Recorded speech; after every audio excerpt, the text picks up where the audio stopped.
We are on the record. As I said, my name is Jennifer Giaimo. I'm an attorney with the United States Trustee's Office. We are here telephonically in the matter of Elizabeth Ann Naylor and Ronald Stephen Owens. This is case number 26-5144. We are here for the first continued meeting of creditors pursuant to 11 U.S.C. section 341. It is July 16th, 2026, and the time is 10 a.m.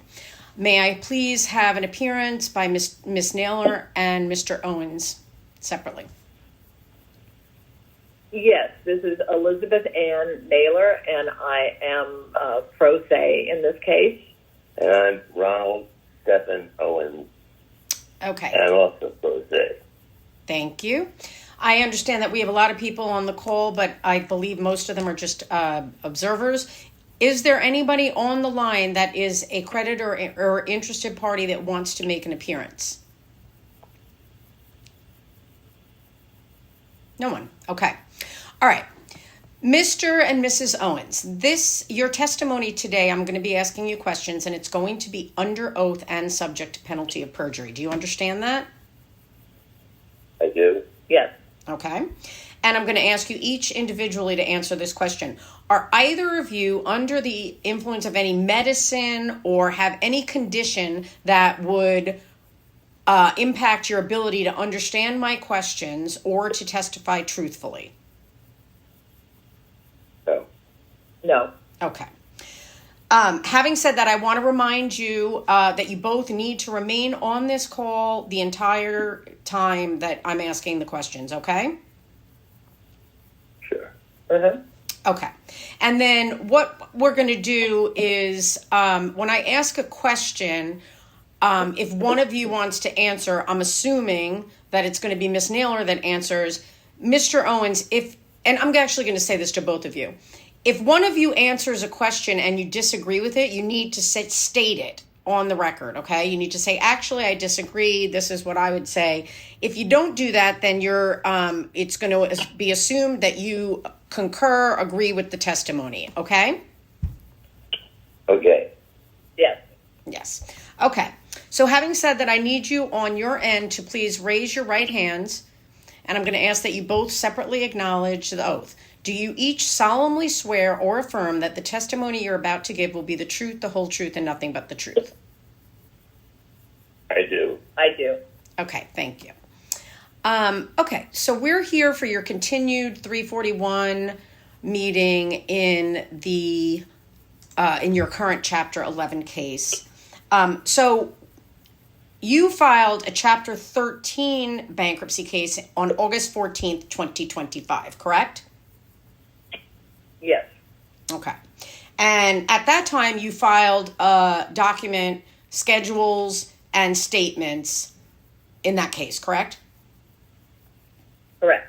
And you had an attorney that assisted you in filling those forms out, correct? Correct. And you read those and you signed those under penalty of perjury, correct? Correct. Okay. And then you initiated this current Chapter 11 case on May 22nd, 2026, correct? Correct. And you filed at docket number 9 on May 22nd, 2026, another set of schedules and statements, correct? Correct. And you had an opportunity to read those before you signed them, right? Yes. And you signed those under penalty of perjury, correct? Yes. And then recently, in fact, the docket sheet reflects that it was docketed yesterday, July 15th, 2026. You filed amended schedules and statements, correct? Yes. And you also signed those under penalty of perjury, correct? Yes. Okay. So I just want to start with the amendments that were filed or were docketed yesterday. You knew that the amendments were due on June 26th, right? Yes. I mean, you acknowledged that. I have a transcript of the hearing in front of Judge Wansley, and you expressly acknowledged that you had to have your amendments on file by June 26. Isn't that correct? Yes. Okay, so can you tell me why, Miss Naylor or Mr. Owens, why you waited until the day before this 341 meeting to file those amendments? The reason was because we had been attempting to hire an attorney to represent us, and we realized that we needed third-party funds in order to hire the attorney post-petition. We searched for third-party funds, and we were unable to get that. We realized that Chapter 11 is a very difficult legal chapter to negotiate if you're not an attorney. And so it became very clear to us that we really needed to dismiss the case. Okay, I understand that. However, did you want to say something, Mr. Owens? No. Okay. No, I was starting to continue, and so it was my understanding. Hold on, that I got to stop you. Hold on. Somebody has their phone unmuted because I'm hearing some background noise from another place. I don't know what. Yeah, everybody please mute your phones because we're hearing somebody's followed by the pound sign on their phone.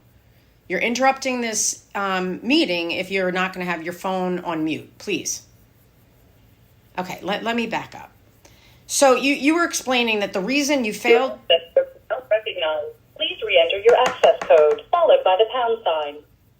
Okay. Can everybody please listen and mute your phone? I'm not sure. Okay. Let's hope that did it. You were explaining that the reason that you failed to timely file your schedules and statements by June 26th was because you were looking for an attorney. That's what you're basically saying?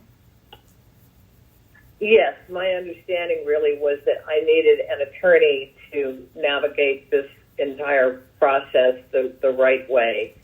And when it became apparent that we weren't going to be able to get one in time, we filed for the dismissal.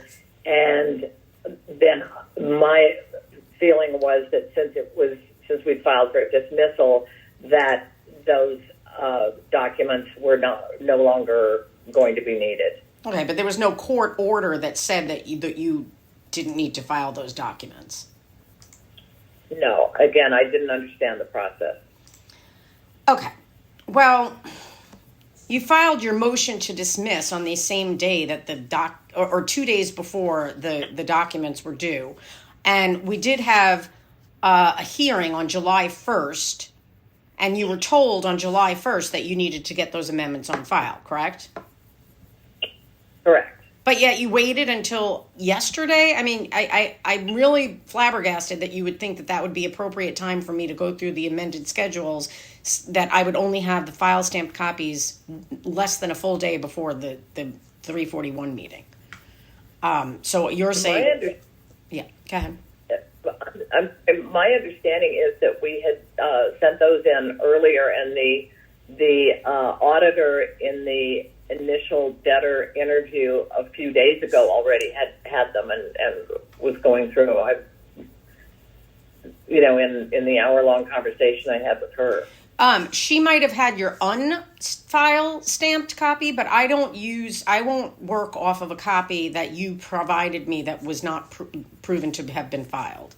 So in any event, we'll have to just move on, but you do acknowledge that you failed to timely file your amendments, correct? Correct. If that's the case, I'm sorry, I didn't realize that. Okay. All right, so let me just ask you, since that you filed this case on May 22nd, have you made any mortgage payments? No. No. Okay, but I did notice you produced to me copies of about 18 months worth of bank statements for 8 bank accounts with Bank of America, correct? Correct. Okay, and I did notice that 11 days after this bankruptcy was filed, you paid about $2,900 for life insurance. Is that correct? Correct. All right. Can you explain to me why you would do that after the case was filed, that you would pay? I mean, would you agree that that's not a necessary expense for your sustenance and living? Well, it is, in the sense that if that's not paid and that lapses, that would be a huge issue for our living. Well, it's not. You're not getting. It's life insurance, so you wouldn't. Nobody would get a payout until somebody dies, right? Well, correct with this particular policy, yes. Okay, so I help me understand then how paying life insurance is a necessity while you're in a Chapter 11 bankruptcy.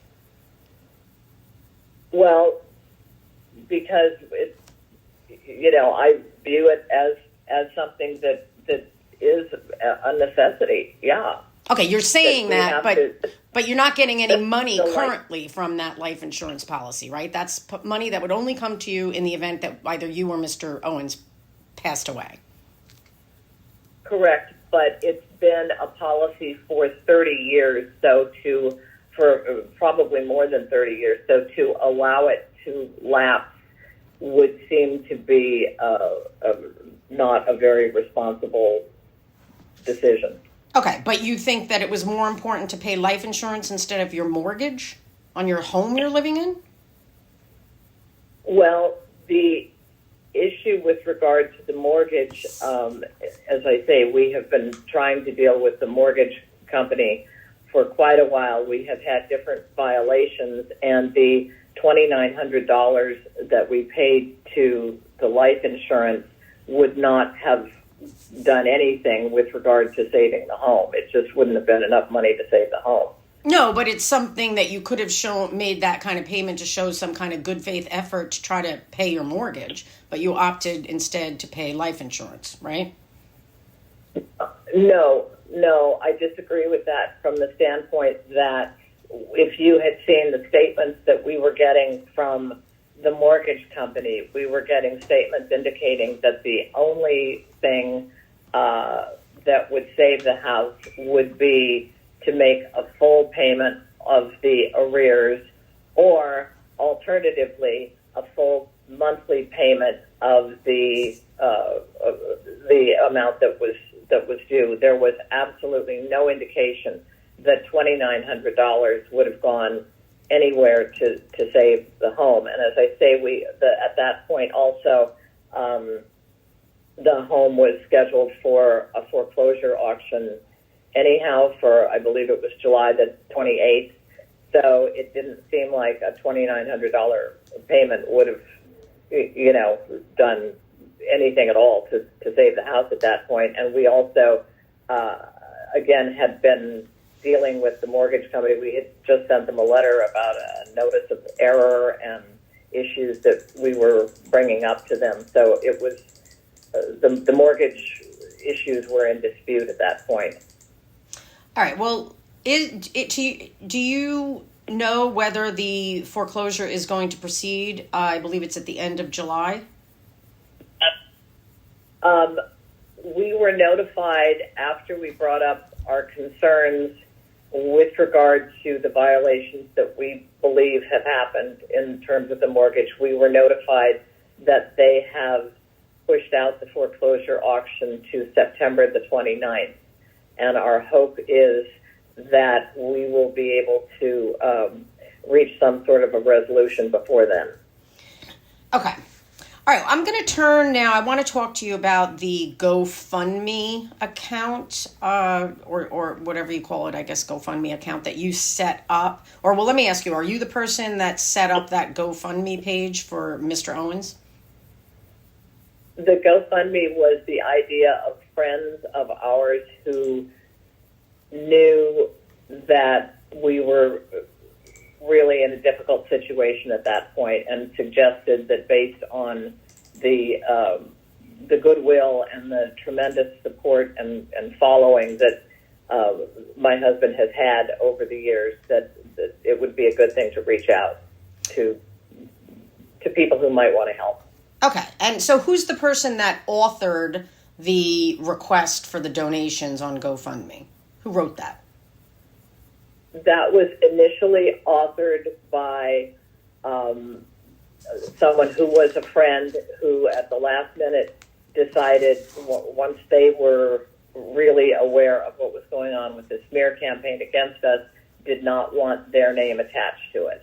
Well, so I have administered the funds. The funds were going into my husband's account, and I administered them going to pay the bills after that. okay, so, but I need to know the name of the person who authored the GoFundMe donation request. Well, I'm the one who posted it. Well, I asked who authored it. Who's the person that chose these words?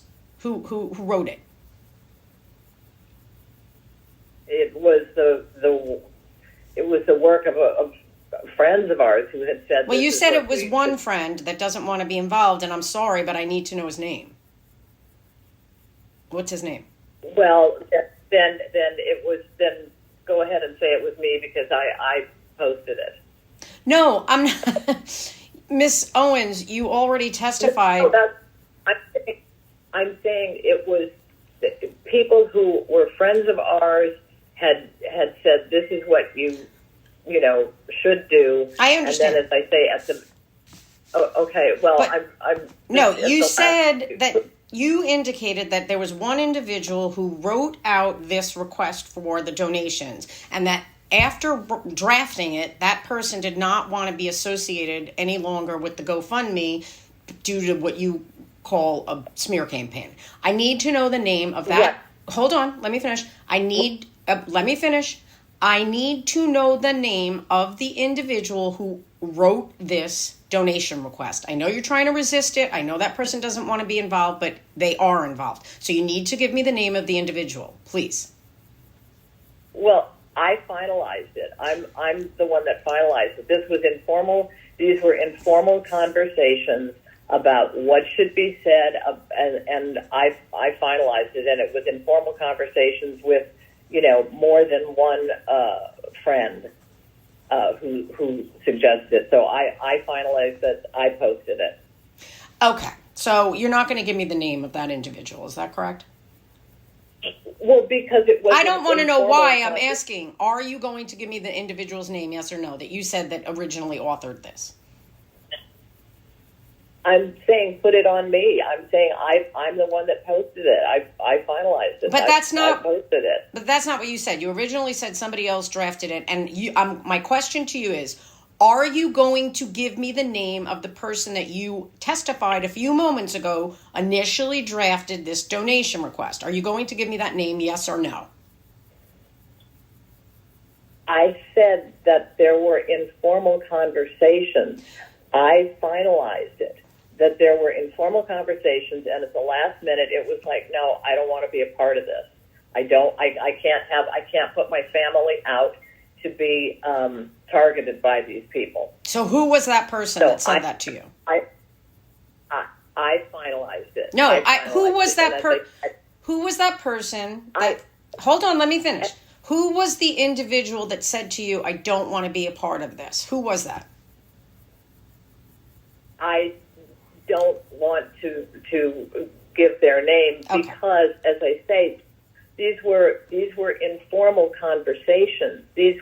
I was the one who finalized it. I'm taking full responsibility. These were informal conversations with people who said these are the things that we ought to say, and this is what will touch people. But I finalized it. I posted it, and I have administered the funds. Right, but the reason that I'm asking for this, Miss Owens, is because it's important to understand what the intent was when this was drafted. And you initially said that a family friend drafted this, but it's apparent to me that you are not going to give me the name of that person. So I'm going to move on. But you are now saying that you're going to take full responsibility for the drafting and posting of this GoFundMe post and request for donations, correct? Yes. Okay, so let me ask you then. You tell me, what was the specific purpose of, and I need specifics. Don't give me generalities. I want to know the specific purpose. What specific money were you looking to raise for what specific purpose from the GoFundMe? To get caught up on our mortgage at that point and to pay down credit card bills and to cover our expenses. We were at a point where I think we had just very, very little in the bank account. Very little. It was a bad situation. Okay, so the posting mentions profound challenges arising from medical struggles suffered by Mr. Owens, correct? I don't have the post here. I don't have it. So I'm relying on you to quote it. Well, no. You just said you were going to take full responsibility for what was said in there and posting it. It's still up on the GoFundMe. You're aware of that, right? Right. Okay. So on your computer right now, are you able to pull it up while you're talking to me? I don't have my computer with me right now. All right. No, I'm not in a situation where I have a computer. Okay, so as the person who authored and is 100% responsible for the posting of this donation request, do you recall that the post referenced Mr. Owens' extreme medical troubles? Yes. Okay. So do you agree that the suggestion from this post was that you needed money to cover medical bills? No, that was not. It was simply saying that he had extreme medical struggles and that there were financial struggles as well. They were not tied together. It was simply saying that there were that he'd had all of these medical issues, and on top of that was dealing with financial issues as well. Okay, because I don't think there's nothing in there that specifically says it was for medical bills. Well, it doesn't say that, but it does say, and I will quote you, today, Ronn is facing profound challenges. After living with Parkinson's disease for 23 years, his health battles have intensified. He has courageously faced not only Parkinson's, but also 4 bouts with cancer, most recently colon cancer, and serious heart issues. Now, this is the very important part here, Miss Naylor. These medical struggles have taken a toll, both physically and financially, on the man who has been a pillar of strength for so many. So you see how I tie the medical struggles to the financial? Because you say it right there. These medical struggles have taken a toll both physically and financially. So what did you mean by that when you put that in the donation request? Well, we have had, he hasn't been able to work, so he hasn't been able to do, financially support the family. So, yeah, there is that. Okay, so you're saying that as a result of these medical struggles, it took a toll on Mr. Owens financially to the point where you're saying he couldn't support the family. Well, yes. I mean, that's part of it, but it. Okay, but at the time that this was posted, Mr. Owens and you were collecting at least $14,000 a month in pension income, correct? Correct. Okay. So let me ask you, were there any specific medical bills that you intended to be able to pay using GoFundMe funds? Not that I recall, but again, the way that it was phrased, the way that I recall it being phrased, it was not indicating that that this was to pay for medical bills. It was that we had financial struggles as well. So what you mentioned earlier is that you wanted. But this was also months before. This was 8 months before we filed for Chapter 13. This was to help us to try to avoid having to file for bankruptcy because we were in that kind of a difficult situation. Okay, well, let me just back up. You mentioned that the GoFundMe funds you intended to use to pay your mortgage and pay credit card bills and get out of debt. That's what you just said a few moments ago, correct? Correct. Okay, so basically, what you're really telling me is that you were using the GoFundMe to clear yourself of debt. Is that what you're saying? Yeah. We said financial struggles. But you were using in the Go. But so what you're saying financial stuff. Right. Right, but I'm asking really what you were doing was using GoFundMe to clear yourself of debt. You just said that, right? We were using it to try to avoid foreclosure, to try to get caught up on our mortgage, to try to pay bills for financial struggles. Yes, that's what the GoFundMe is for. Well, typically, isn't it used to help people pay ongoing bills that they need to be able to pay, to pay rent and to pay for groceries? Hold on, somebody is on the line. Is there somebody with you in the room, Miss Naylor, behind you that is talking? Absolutely not. Okay. It's just you, the two of you? Okay. I need everybody to mute their phones. So everybody listen. You need to mute your phones. Somebody has their phone unmuted. I mean, in the end, it's unlikely. I mean, other than your one weird case, I don't ever remember a late file appointed. Anyway. Oh, okay. Okay.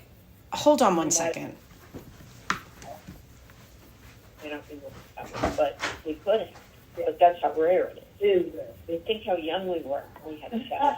Yeah, just a generation.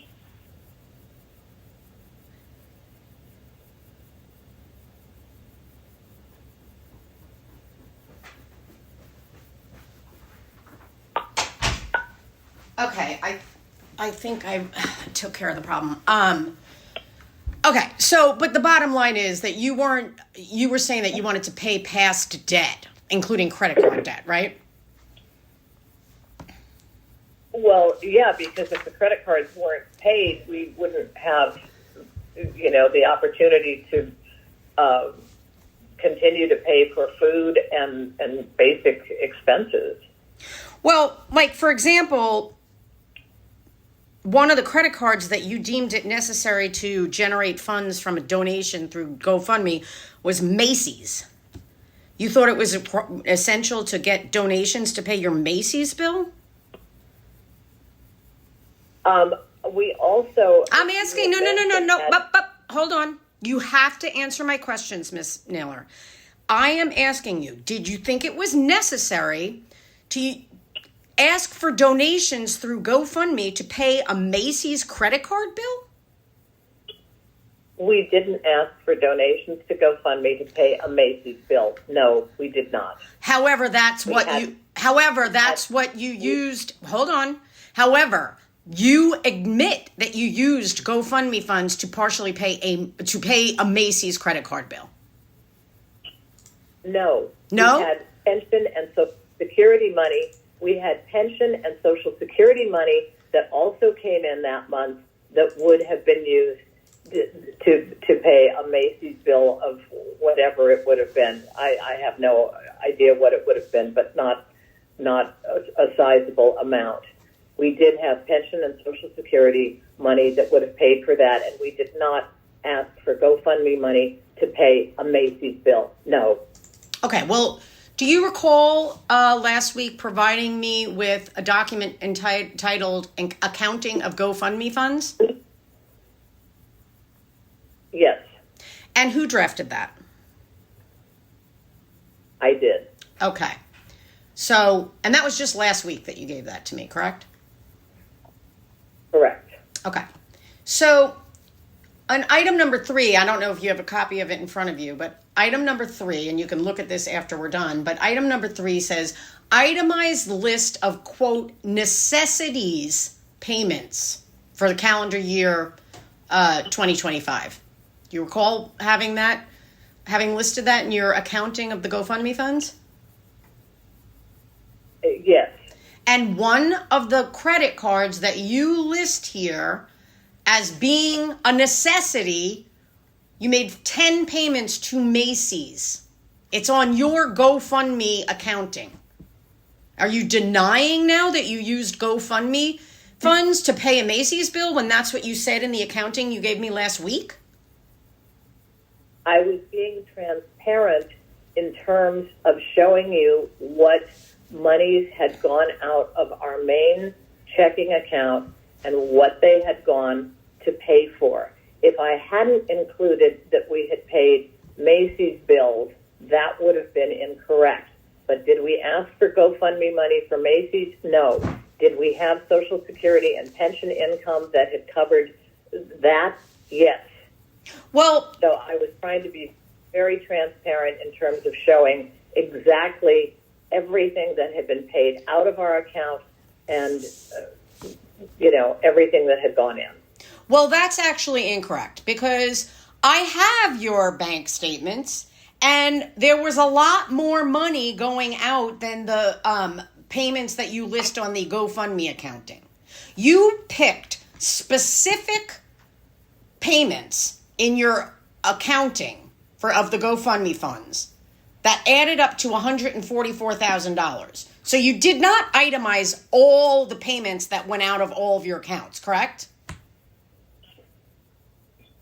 No, I thought, you had said that it would be difficult for you to try to look at all of those. I had tried to give you absolutely everything and be as transparent as possible.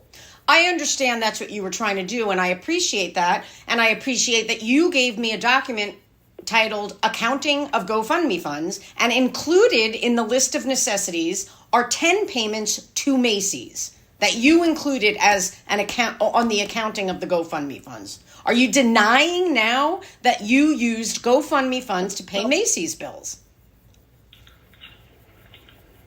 I am telling you that it was an attempt to be transparent as to what had gone out from our main checking account over 10 months or however long it was. Again, we did have pension and Social Security money coming in that certainly would have covered the GoFundMe. But that was not but you didn't itemize all disbursements from your account in this accounting, did you? I believe we did. We gave you everything. No. We gave you the statements for... I'm talking about the document that you gave me called Accounting of GoFundMe Funds. You gave me that document last week, correct? Correct. And you start off by saying GoFundMe made 151 payouts totaling about $132,000. Use of funds, summary use of funds. And you list a summary how payments were $66,000 was paid to the first and second mortgage. $47,000 were paid to credit cards and consumer loans. And then you itemize how that $47,000 was calculated. And included in that are Macy's payments. So according to your accounting, the Macy's was part of the way that you used the GoFundMe funds. Well, again, then you would have to separate that from the pension and Social Security money that we had coming in. Well, we did separate it. In fact, according to your own accounting, this is you used this accounting to show exact. Hello. We're here. Who's that? Is that Mr. Owens? Yeah, I'm saying we're here. Okay. Do you have something you want to add? No. Do you have something you want to say, Mr. No, Owens? No, nothing that. Okay, I heard somebody speak. Because There was somebody There was else somebody that wasn't us speaking on the line just a minute ago. Yeah. Okay. All right. So let me just tell you, though, when you gave me this accounting of GoFundMe funds, I do want to note, according to your own accounting, only $243,000 of the over $132,000 of GoFundMe funds was used to pay medical copays, according to your accounting, correct? Wait, you said 243,000? No, 200. But I'm looking at your accounting, and I think you need to look at your accounting with me so that we're on the same page here. And if you can't do that, then I'm going to have you come in for a full deposition, and I'll use these as exhibits and have them in front of you. I'm giving you the opportunity now to avoid that. If you could pull up your own accounting that you sent me. I'm going to have to go get my computer and sign in and everything. All right, then we will do that. Okay, why don't you just explain to me again? This was all stuff that was before this was 8 months before we even filed for Chapter 13. So I'm a little unclear as to why, except for the smear campaign that was been hounding on this. I'm unclear as to why. Chapter 11. All right, somebody needs to mute their phone, and please repeat. It's very annoying for the people that are on here. If you want to be a part of this, you need to mute your phone. Say that again, Miss Owens, because I didn't hear you. No, I was saying I just am unclear as to what. This was 8 months before we filed for Chapter 13. This was an attempt to avoid having to file for bankruptcy. And I'm just unclear as to what it has to do with the Chapter 11. I'm just seriously, I'm just asking, excepting for the fact that that this online smear campaign has been hounding this and trying to, they've tried to hound every aspect of our lives. So. Okay. I just don't know what it has to do with Chapter 11. I understand. It was right. a year and a half before Chapter 11. I understand that you'd like to think it's not relevant, but it is, and I don't have time, and it's not appropriate really for me to kind of advise you on the relevance, the legal relevance of determining the disposition of the GoFundMe funds. But we can go back to the medical. I mean, I'm just looking at your own accounting, and it says that medical copays were of the $132,000 that you received from GoFundMe, only $243 went to medical copays, according to your own accounting. Do you recall putting that in your accounting that you gave me last week? Yes, and Okay. it probably was more than that. That was what I could come up with, at the last minute. Again, I was putting this together without the help of an attorney and putting it together very quickly. And again, the GoFundMe did not say that it was for medical bills. It did not say that. It said because of financial struggles. Okay. Well, Are you saying that I can't rely on the accounting that you provided me? That it's not accurate? I'm saying that I am human. I am not an attorney. I did the very best to be as transparent as possible. It seemed to me very obvious from the GoFundMe deposits. It seemed very easy to see where the GoFundMe money then was transferred into our main checking account and then went to pay bills. Okay. And that it was exhausted in the first couple of months. I think the issue has been that people are thinking that somehow there was money left over from GoFundMe that we're hiding, and it seems to me very transparent that the money went to pay bills, again, because as it had been said in the GoFundMe, whatever you want to call it, pitch, that we had serious financial struggles. Okay. And it did not specifically did not say if for medical bills or medical copays. It said I understand that. Had medical challenges, many of them.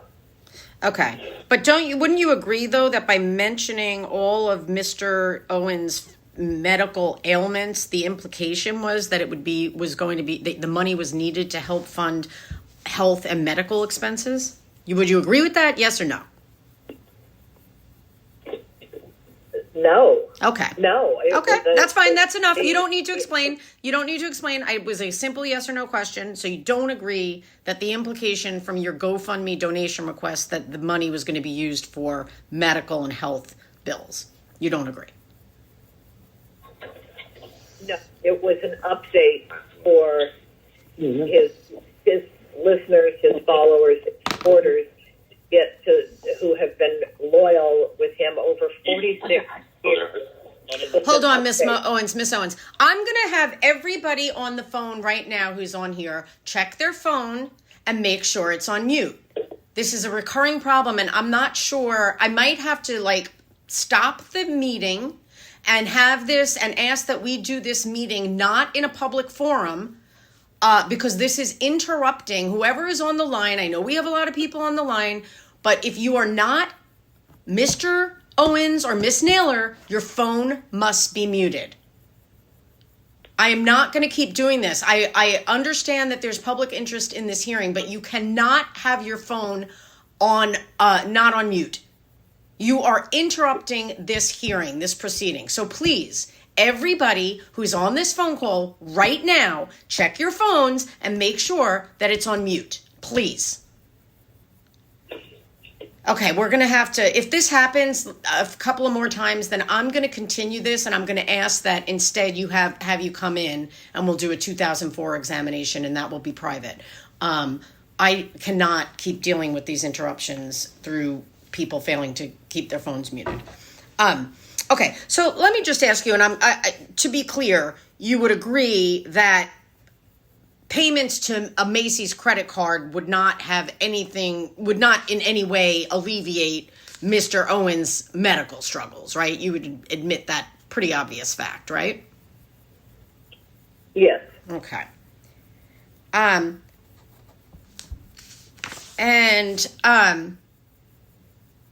You say that the wording said that it was financial struggles.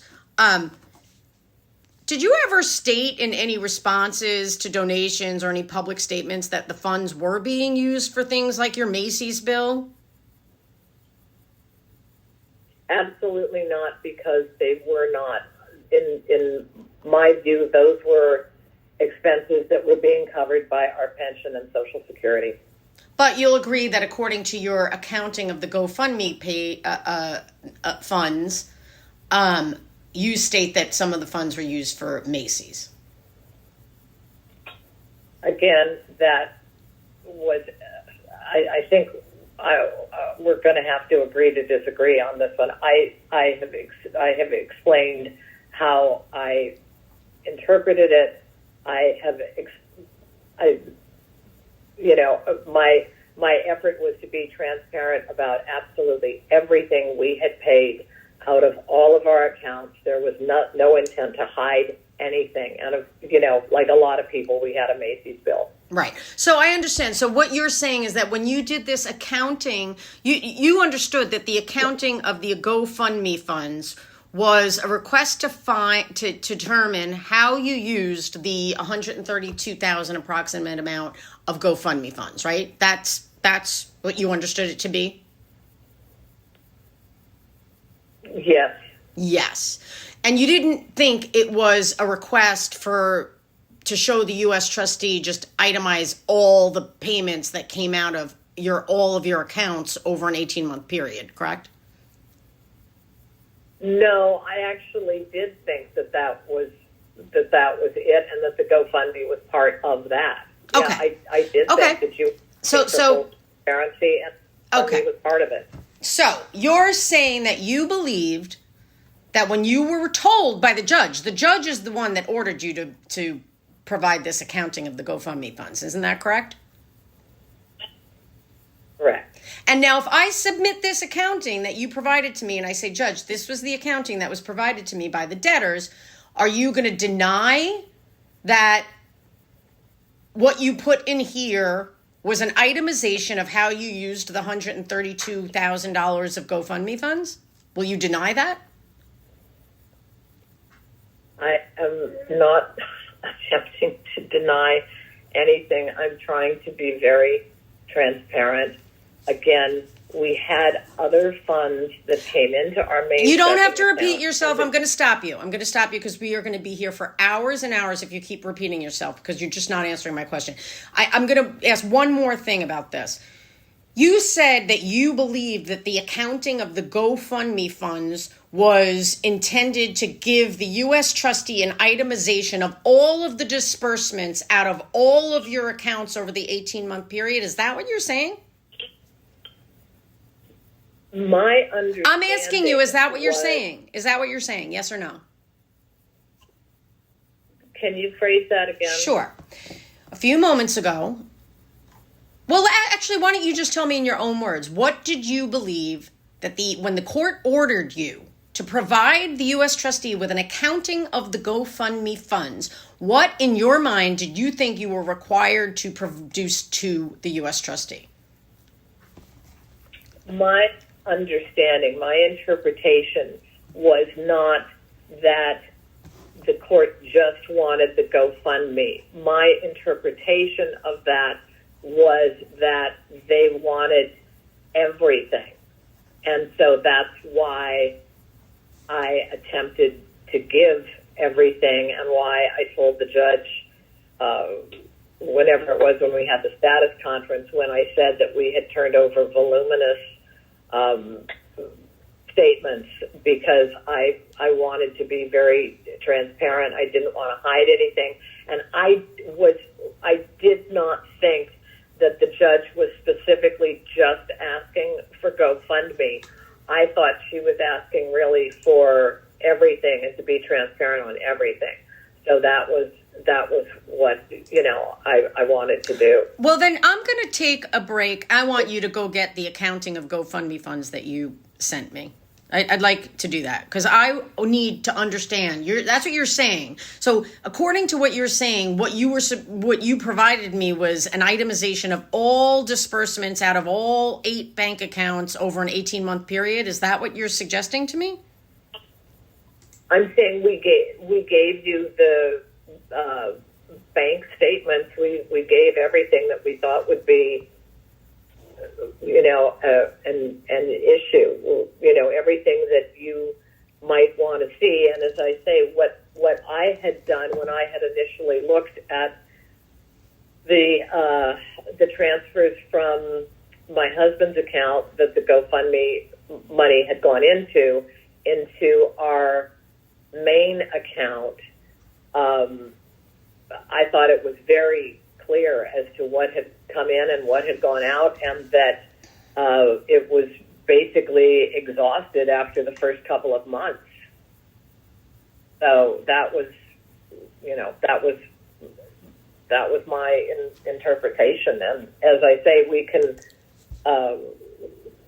look at the GoFundMe. I stand by what we submitted to you, and as I say, I put the stuff together as fast as I could, as thorough as I could, and as transparent as I could. So, Okay. If you want to get the nuts and bolts on the GoFundMe, I can. I think that there are people on the line who are.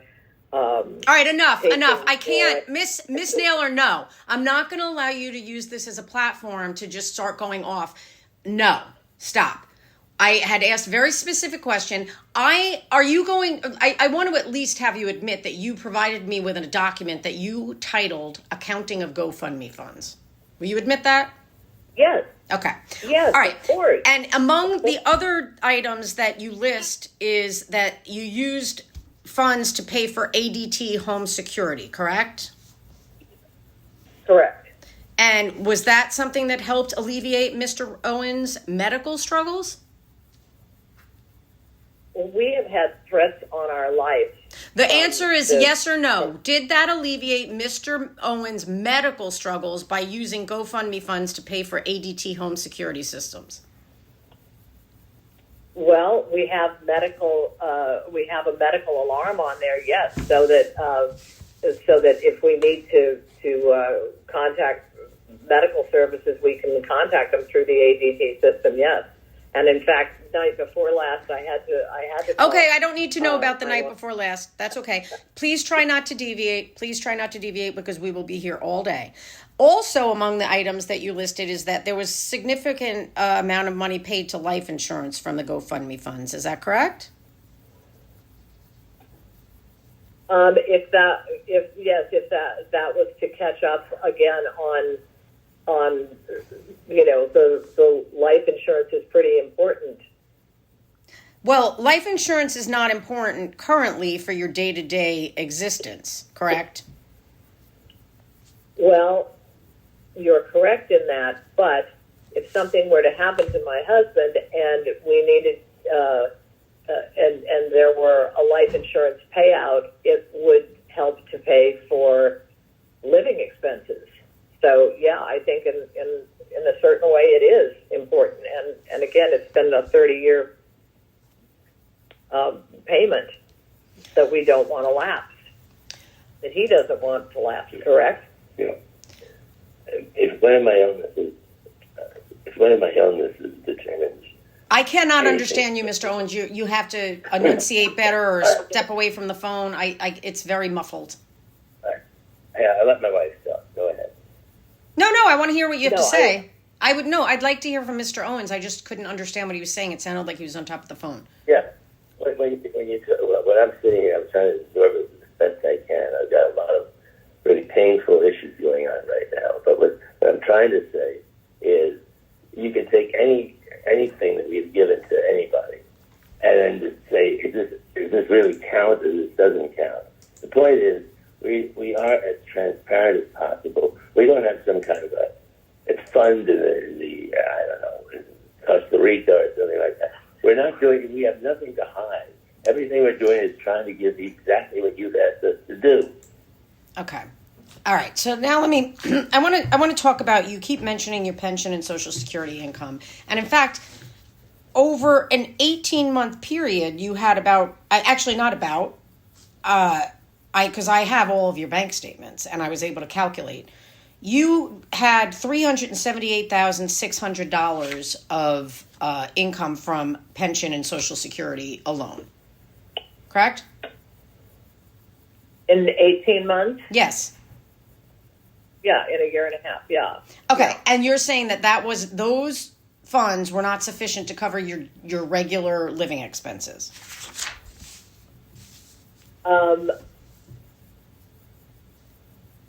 Well, I again, the statements speak for themselves. You can see what came in and you can see what went out.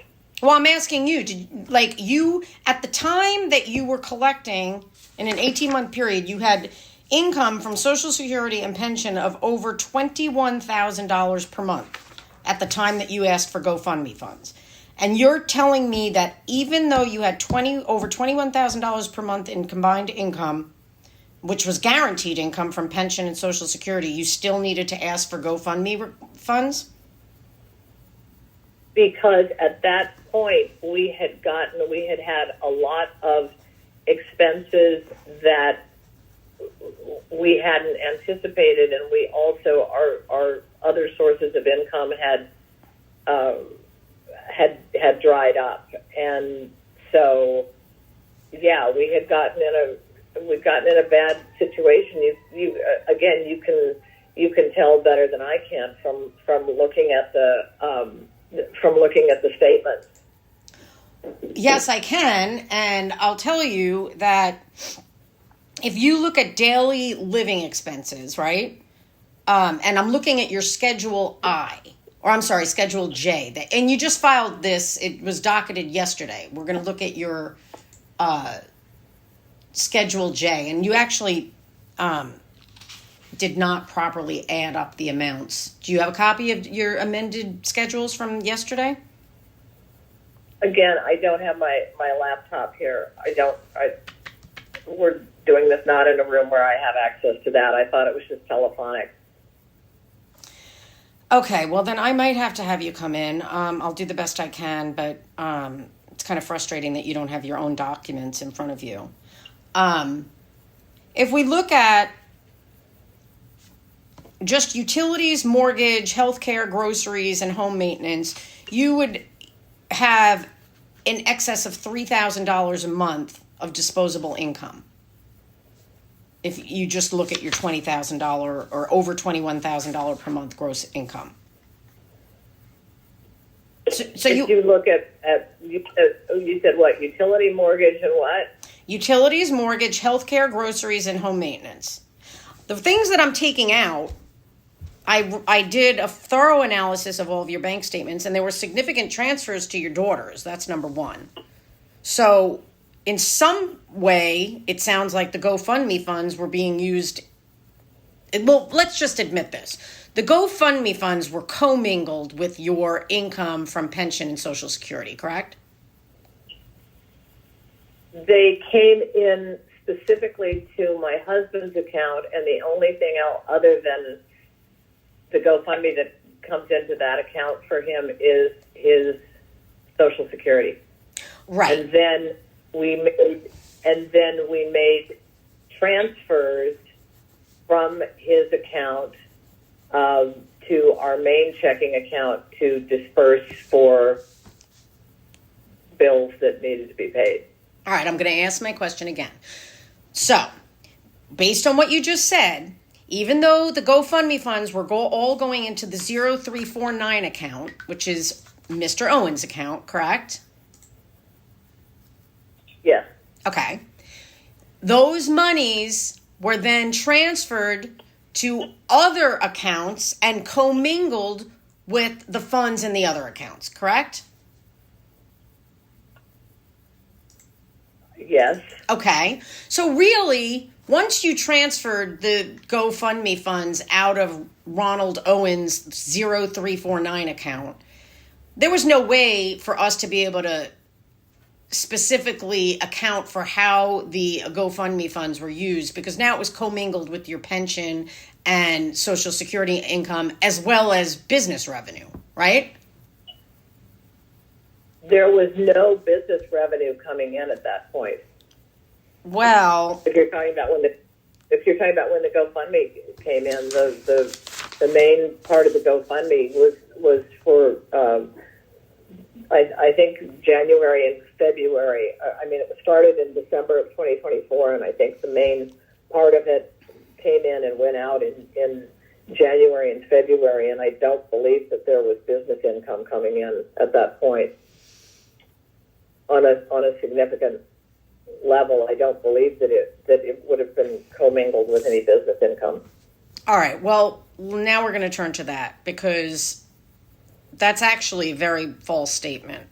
I have your bank accounts, Miss Naylor, and by August 14th of 2025, which was the date you filed your Chapter 13 bankruptcy, the LLCs had received, at that point, over $41,000 of business receipts.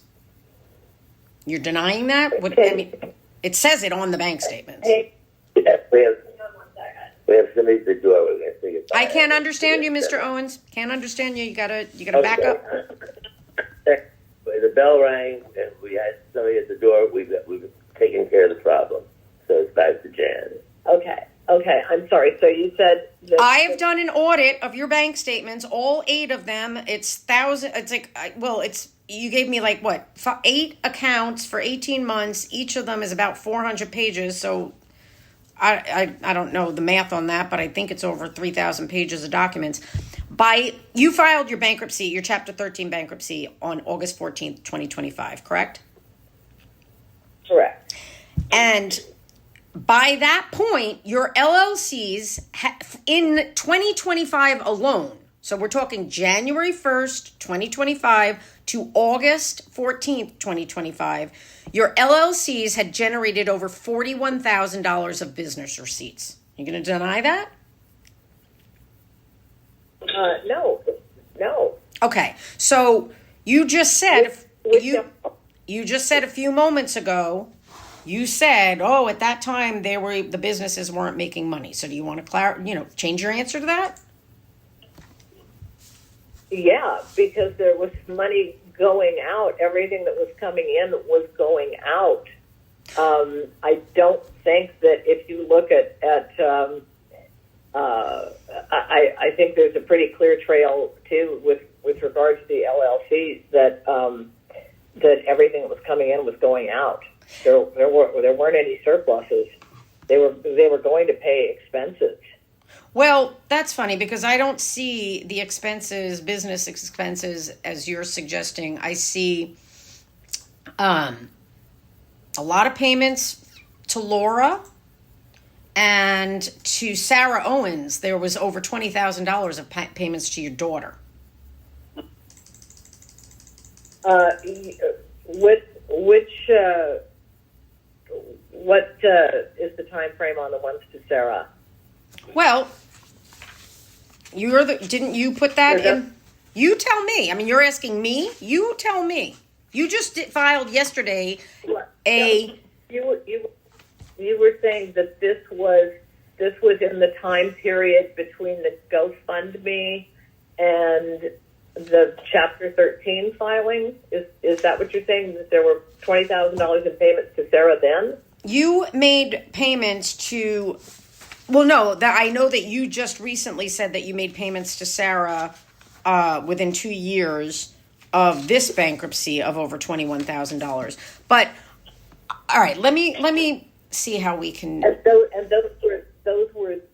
were this year, and those were following the sale of a pony that we had. That was paid to Sarah this year. Okay. All right. Well, the bottom line is, let's just back up. I just want to focus. We're going to get away from the GoFundMe fund for a minute. When you filed your Chapter 13 bankruptcy case, at that point, you had your LLCs, based on the bank statements, had over $41,000 of business income, correct? For what time period? From January 1st, 2025 to August 14th, 2025. Okay. Is that correct? Yeah. I don't have the figures here, but I'm obviously going with what you're saying for that time period. You admit in your amendment that you just filed that for the calendar year 2025, you put in your amended schedules filed yesterday that there were $81,059 worth of business revenue, gross income, in the calendar year 2025. That's what you have on your amended schedule. You're standing by that, correct? Okay, in all of 2025, 81,000. I'm reading from your amended schedules. This is your statement that you signed under oath. Right. Okay. So I looked at the bank statements and I calculated the amount of income or revenue that had been generated before you filed the Chapter 13 case, which was on August 14th, 2025. And it was roughly $41,000. Do you have any reason to dispute that? Not at all. Okay. But yet, whatever is true. Okay. But yet, when you filed the Chapter 13 case, you completely failed to disclose any of that business income on your statement of financial affairs that you signed under oath, correct?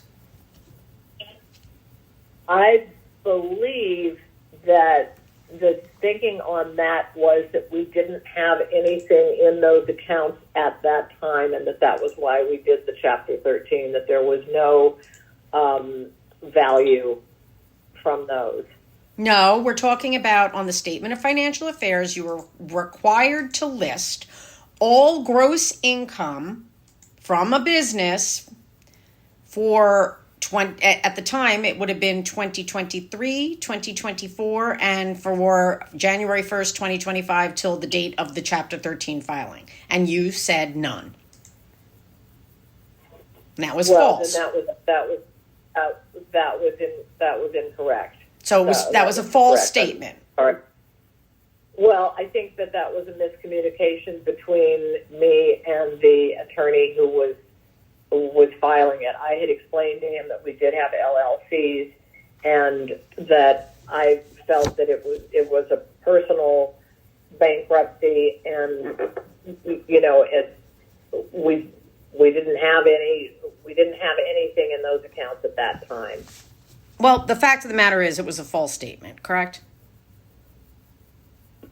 I don't have that Chapter 13 filing with me right now, and so I don't know what, I can't see it in person, so I can't really say.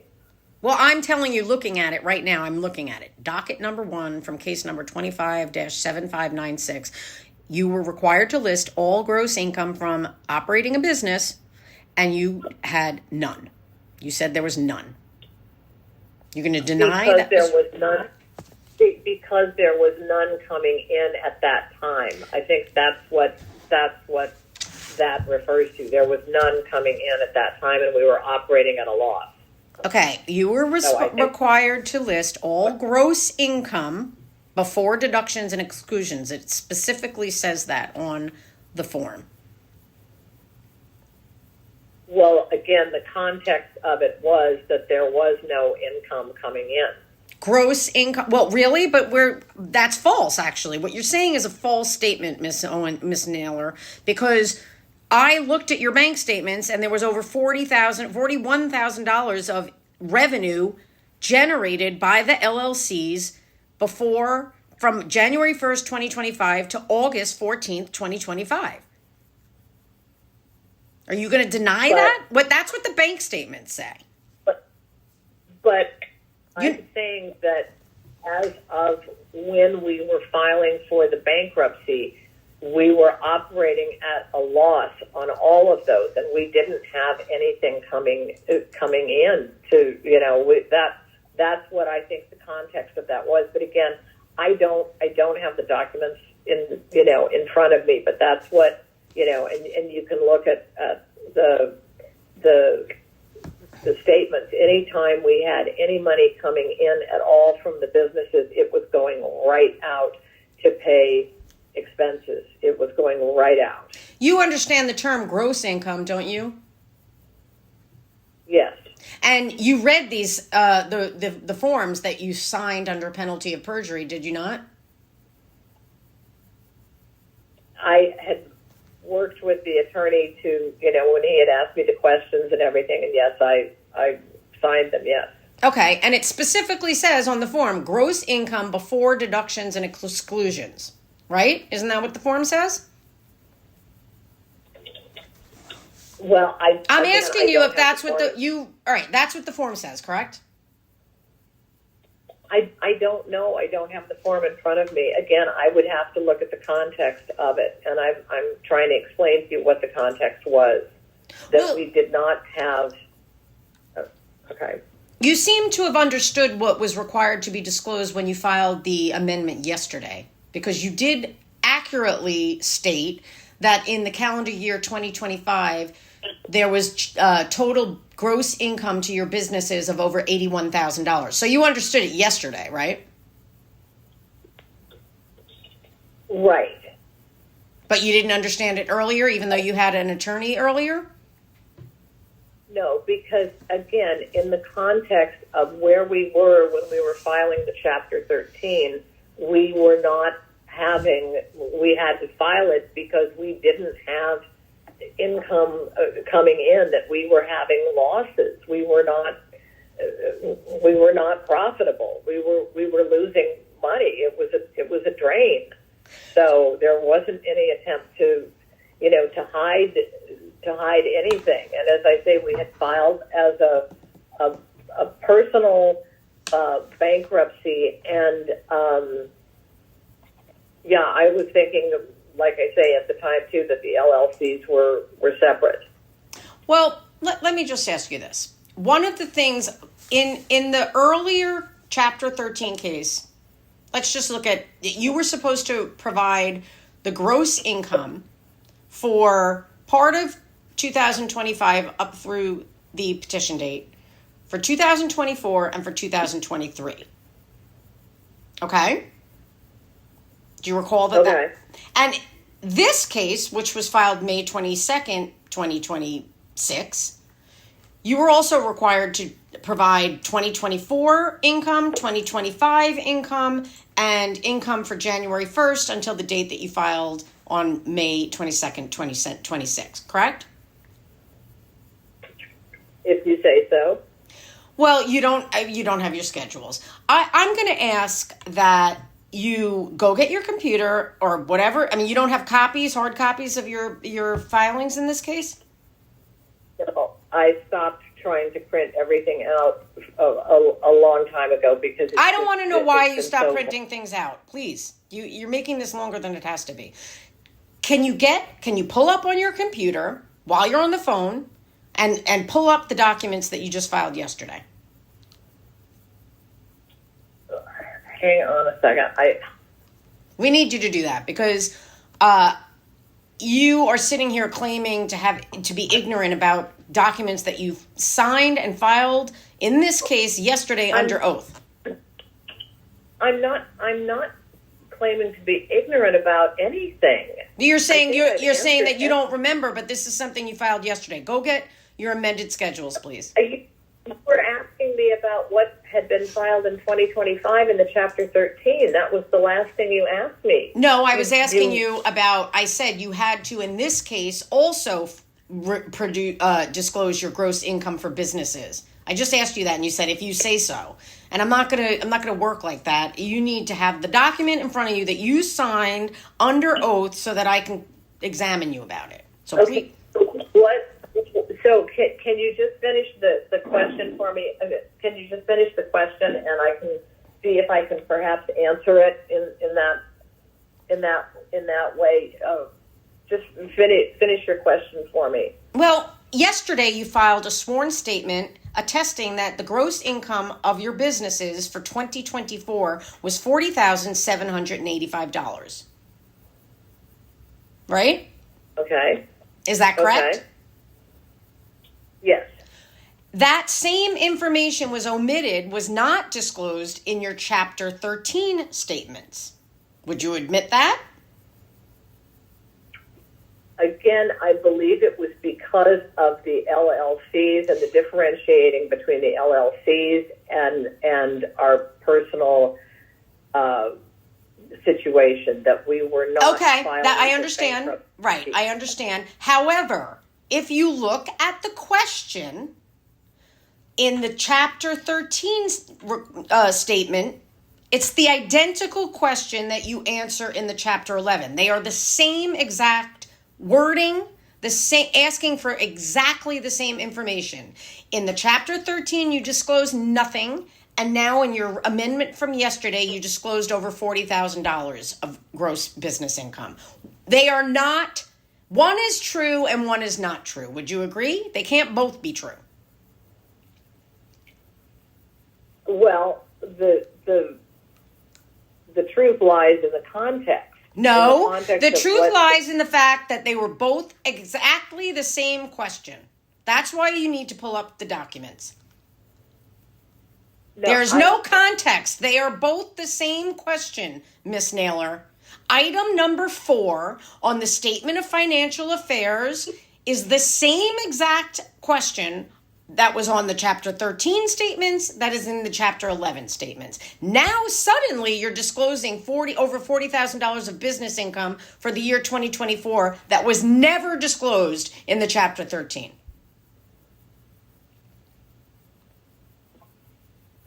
But, again, the Chapter 13 was filed in 2025.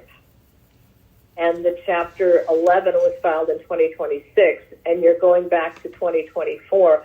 let me explain something. No. about this. I want you, because this is deviating again. No, I don't want you to explain anything. I want you to. No, I want you to go Can I get. just- No. I want Can I you. just- No. I do not want clarification. If I need clarification from you, I will tell you. I am getting frustrated with you because you don't have the schedules in front of you. So why I'm going to ask that you pull up, go get your computer, or I don't know if you have a desktop and you and Mr. Owens can move over there, or if you have a laptop that you can put in front of you. But I need for you to pull up docket number 78 that was docketed yesterday in this case. And then I'm going to also ask that you pull up your petition from the Chapter 13. And, well, for right now, that's what I want you to do. Can you do that?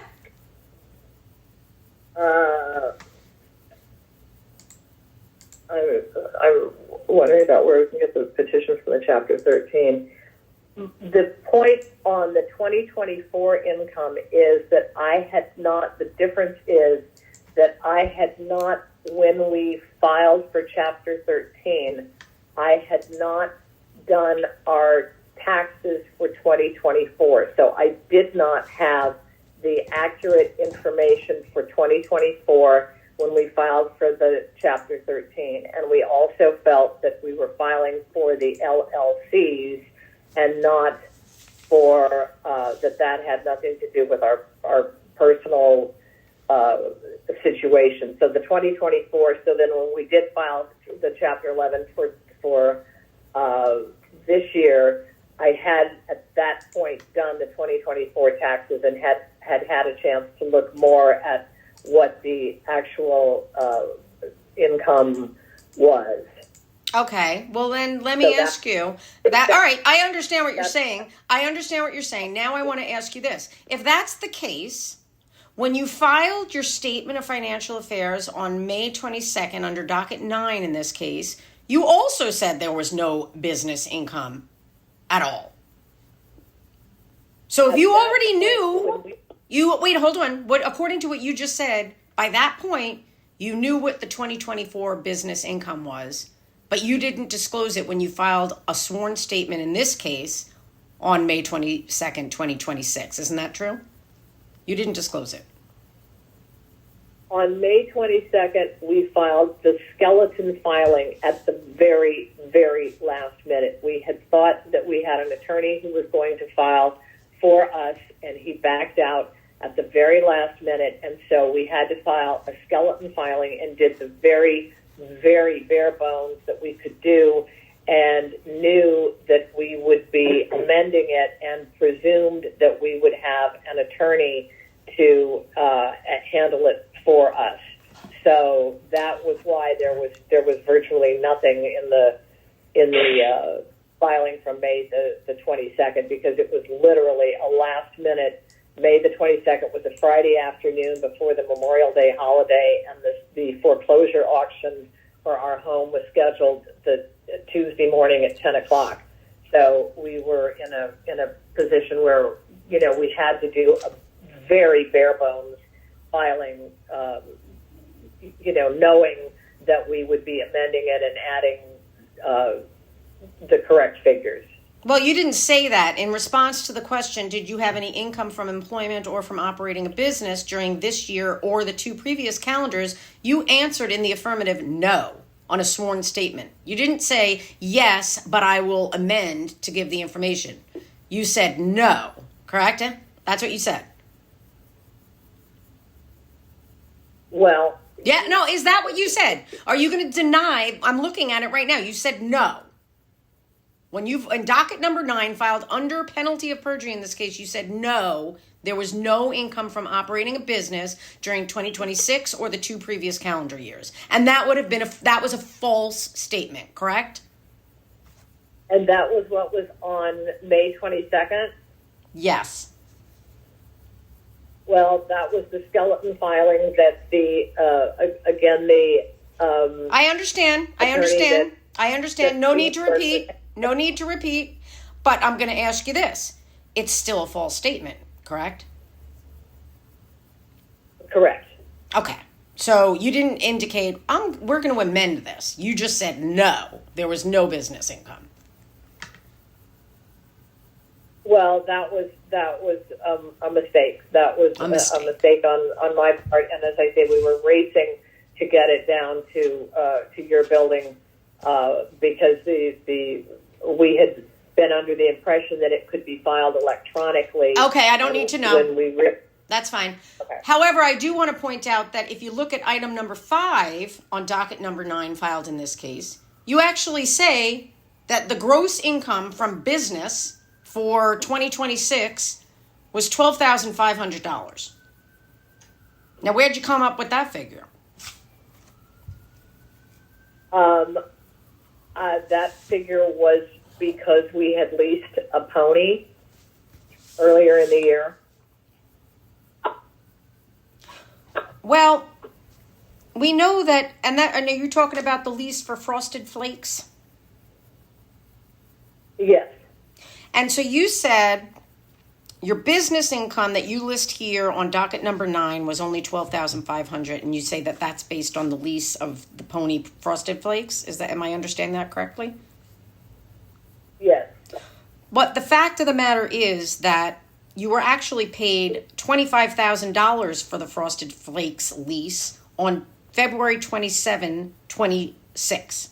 So it wasn't $12,500, it was actually $25,000, right?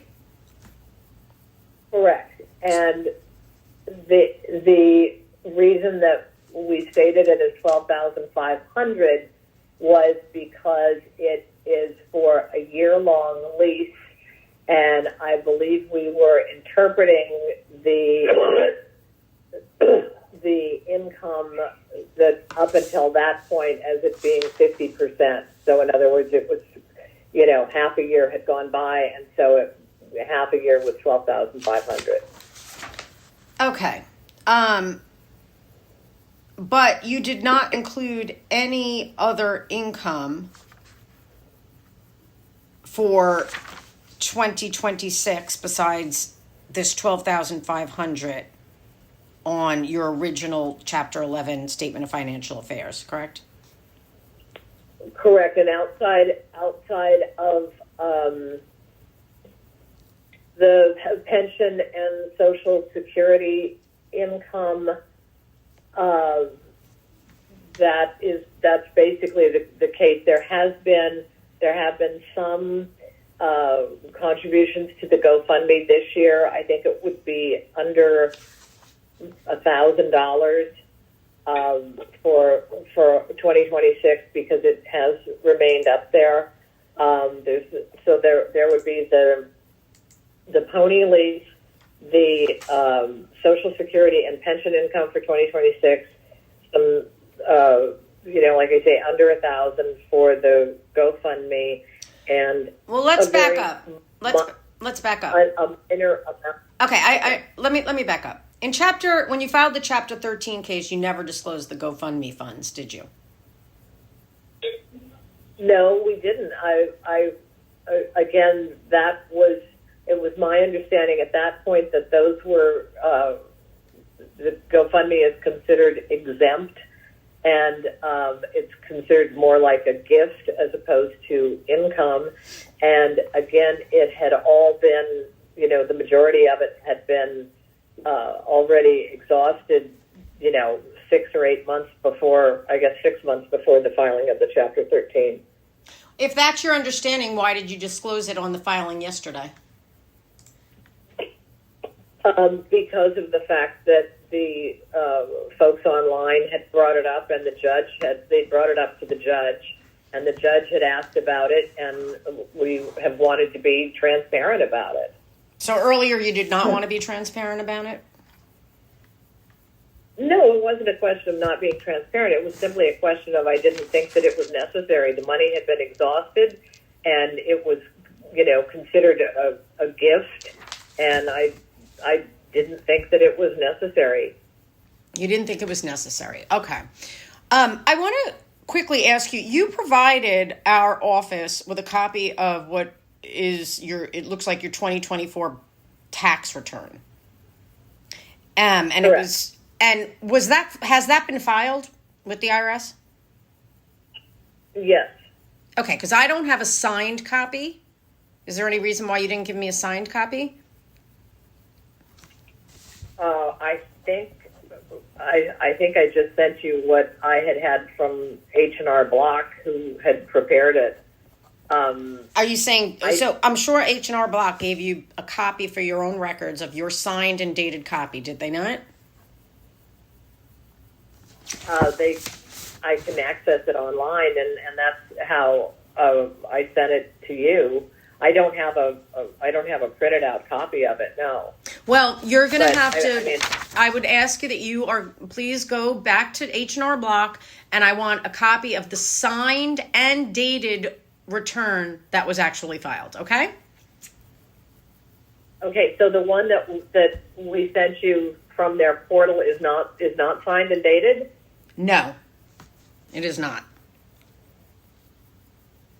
Okay, so go and get that from H&R Block. And in the meantime, when I looked at your 2024 tax return, and you had H&R Block assisting you with that, correct? Correct. So presumably they knew what they were doing when it came to understanding what gross income is and that sort of thing. Yes, I was working with a preparer that I have not worked with before, and I was working over the telephone with them in several sessions. Okay, so the 2024 tax return shows, let me back up. On your most recent amendment to the schedules, you claim under oath that gross business income for 2024 was $40,785, correct? Again, I don't have the return here, so I'm relying on you to, yeah. That's not the return I'm said, referring to. I'm referring to your schedules that were filed yesterday, that were docketed yesterday. Oh, okay. Do you have that copy up now or no? No, I don't. I think we're going to have you come in for a deposition, ma'am, because this just isn't working. I wanted this to work where I could just go through the questions. I thought you would be more cooperative in terms of, admitting to the things that you signed under oath. But, you sitting there saying I don't have a copy of it in front of me is just not going to work. We can have you sit in front of me and I'll put these documents in front of you. Your recollection, though, is it not that you said that for 2024, you realized gross income of over $40,000 from your businesses? That's what you attested to under oath in the amendment that was docketed yesterday, correct? Yes. Well, your tax return claims that your total gross business income was just about $6,000. Are you aware of that? I'm wondering whether you're looking at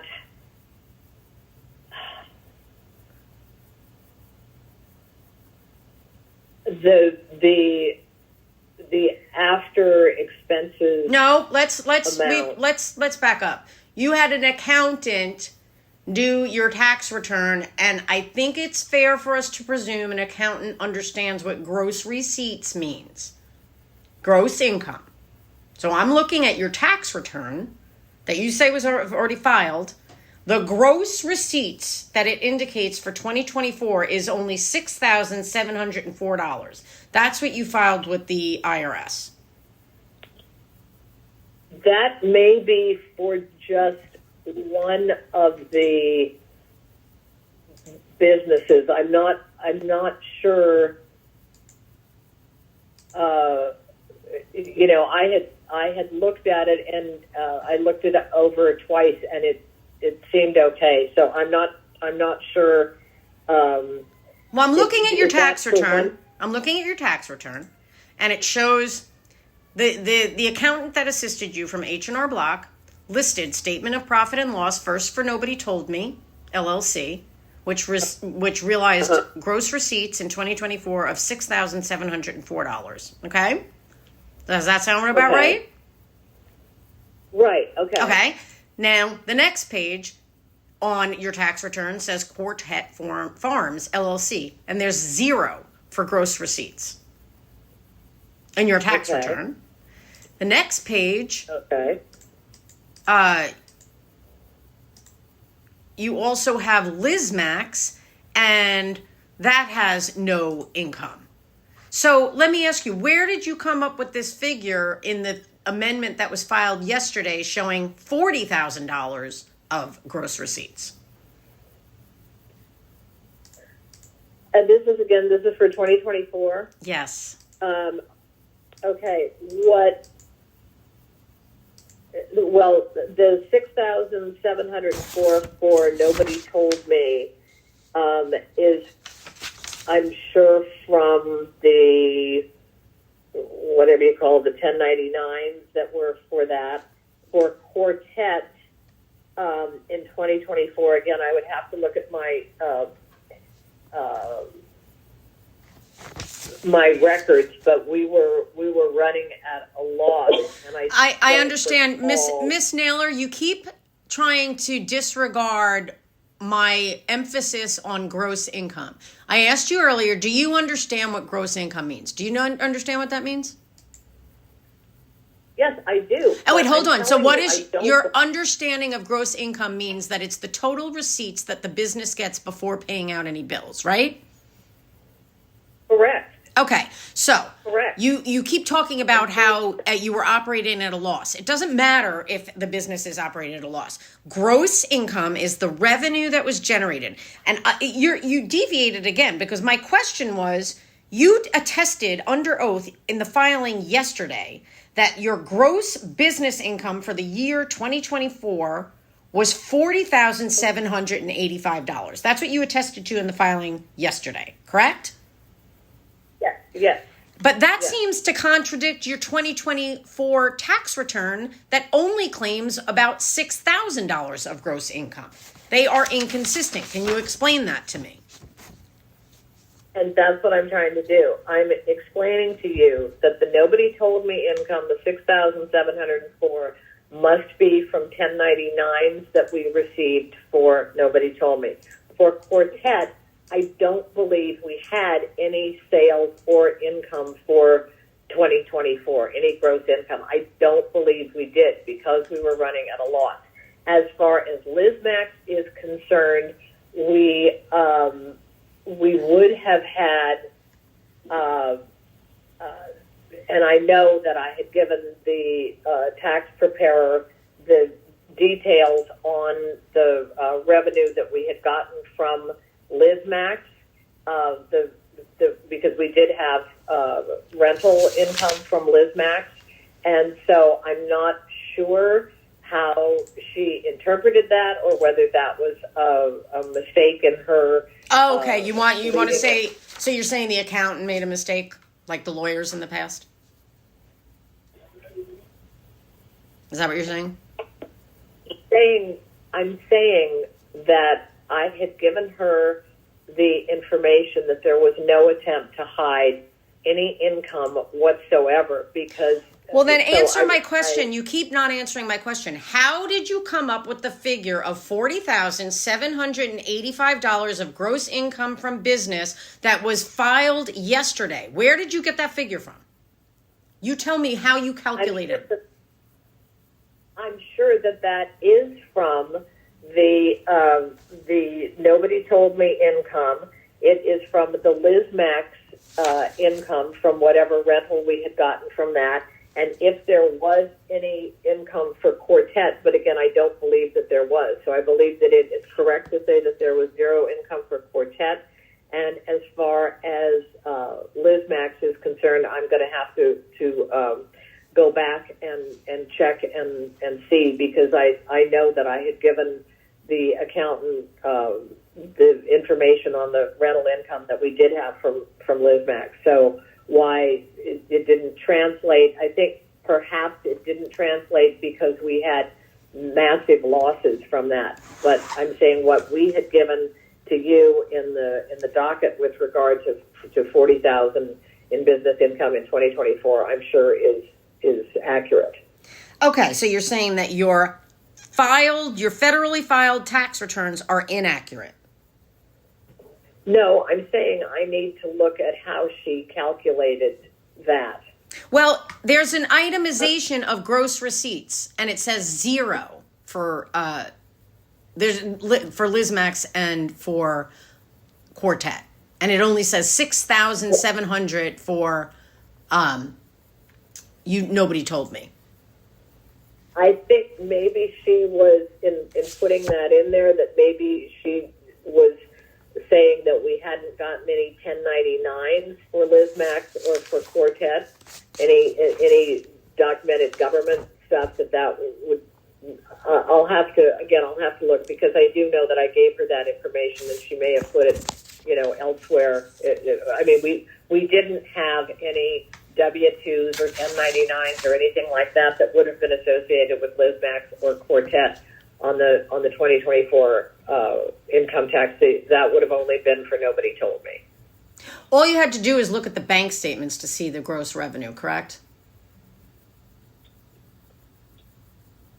No, not well. I mean, I looked at the I bank guess. statements and I was able to calculate the gross income of each of the entities for the 18-month period for which you gave me the bank statements.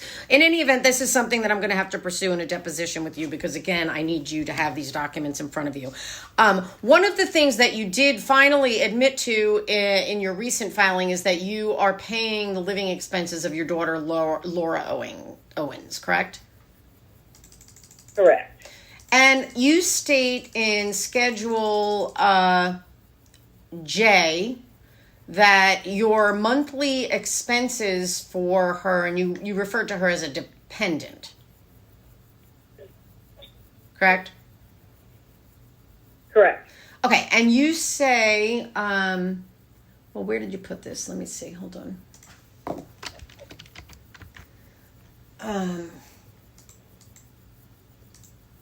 1 second.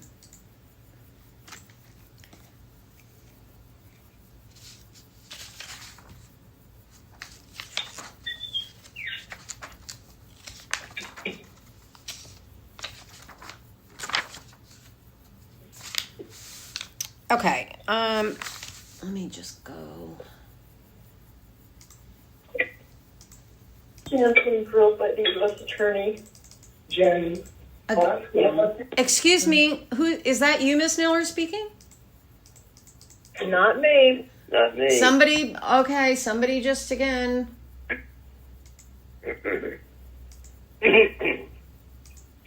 Okay, I am looking at your statement of financial affairs that was docketed yesterday, and it says that you have for between 2024 and 2025 that you gave gifts to Laura Owens in the total amount of $19,608. Correct? That I gave what to her? You gave gifts through ongoing monthly support to your daughter, Laura Owens, of $19,608. Okay. That's what you said in your sworn statement, correct? Correct. Yes. I couldn't understand what you had said. It cracked. Okay, well, tell me how you calculated that amount. From the fact that we pay for her car. No, I need to know specifically how you came up with that number. I don't need generalities. I want to know specifically how you came up with the amount $19,608. What does that include for the period 2024 to 2025? It includes clothing. It includes food. It includes whatever the housing would be. It includes the car, the insurance. It includes the basic, life necessities. Well, I know what you're telling me it includes, but how did you calculate it? Like, what amount did you attribute for that 2-year period to food? Best guess estimates,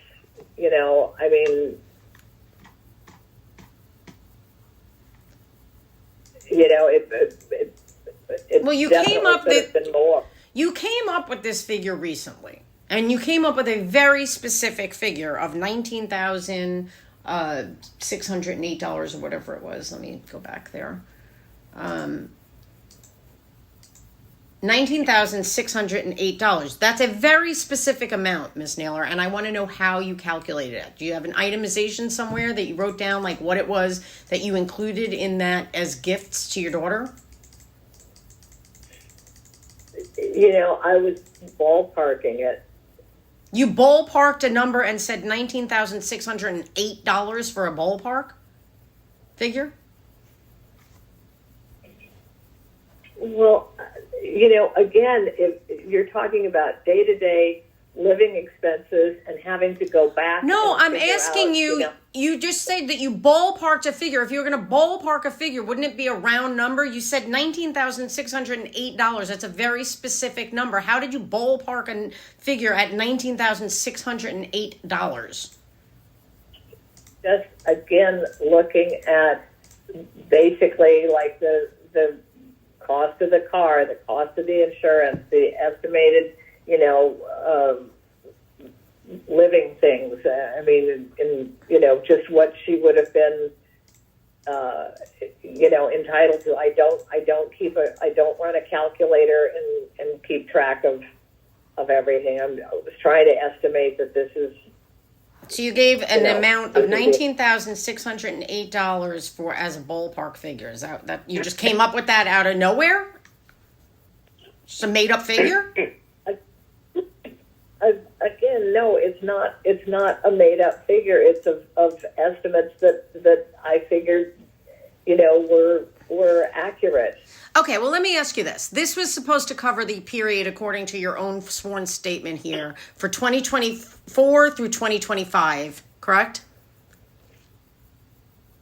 Correct. And you say that included amounts that you were funding for her car and car insurance? Correct. Well, because we also share the car with her.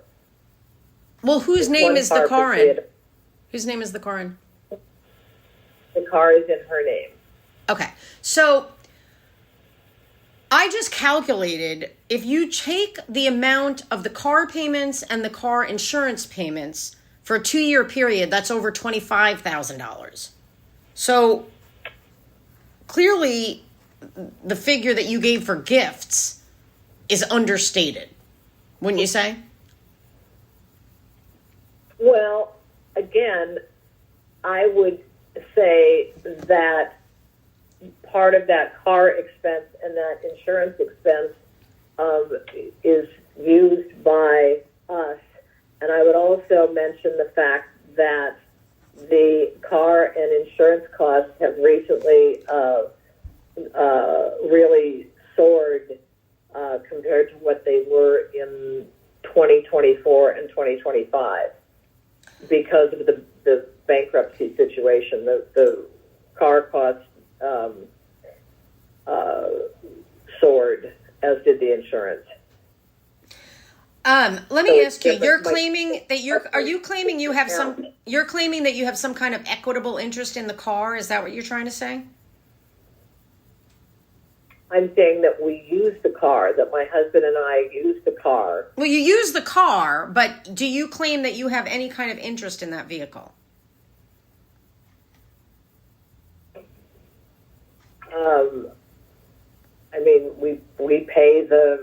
We pay the expense for it. I'm asking if you claim any interest in the car, Mrs. Owens. Do you claim any interest in that vehicle? I haven't ever even thought about it. Well, think about it now. Do you claim any type of equitable interest in any entitlement to that car? Yes or no?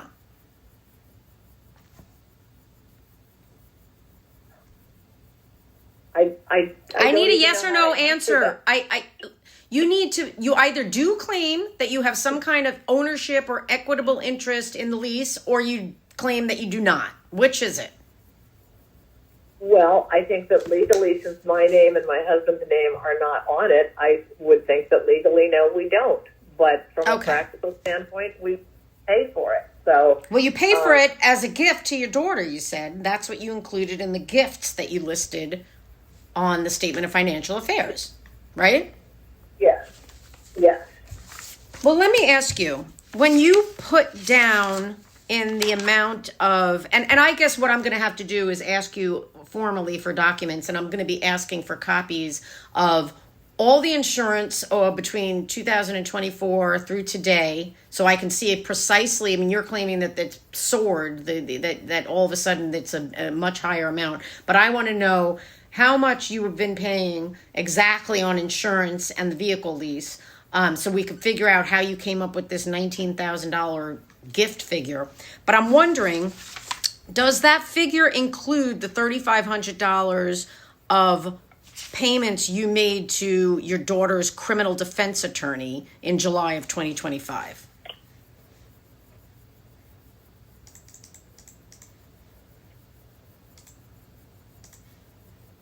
Does the $19,000 include that? Yep. The $19,000 was just in terms of basic, expenses. Okay, so your bank records reflect that on July 9th, 2025, you paid $1,500 to Josh Colesrud. Then on July 10th, 2025, you paid $1,500 to Josh Colesrud. And on July 11th, 2025, you paid $500 to Josh Colesrud. So that's a total of $3,500 to Josh Colesrud, who was your daughter's criminal defense attorney at one point. Is that correct? Correct.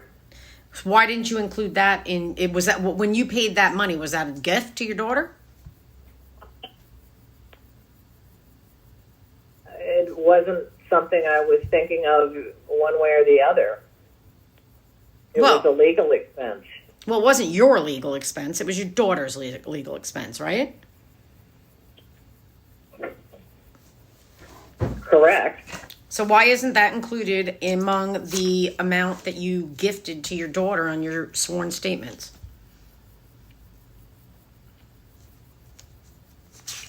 Again, because I don't really consider that a gift. I consider that a legal expense.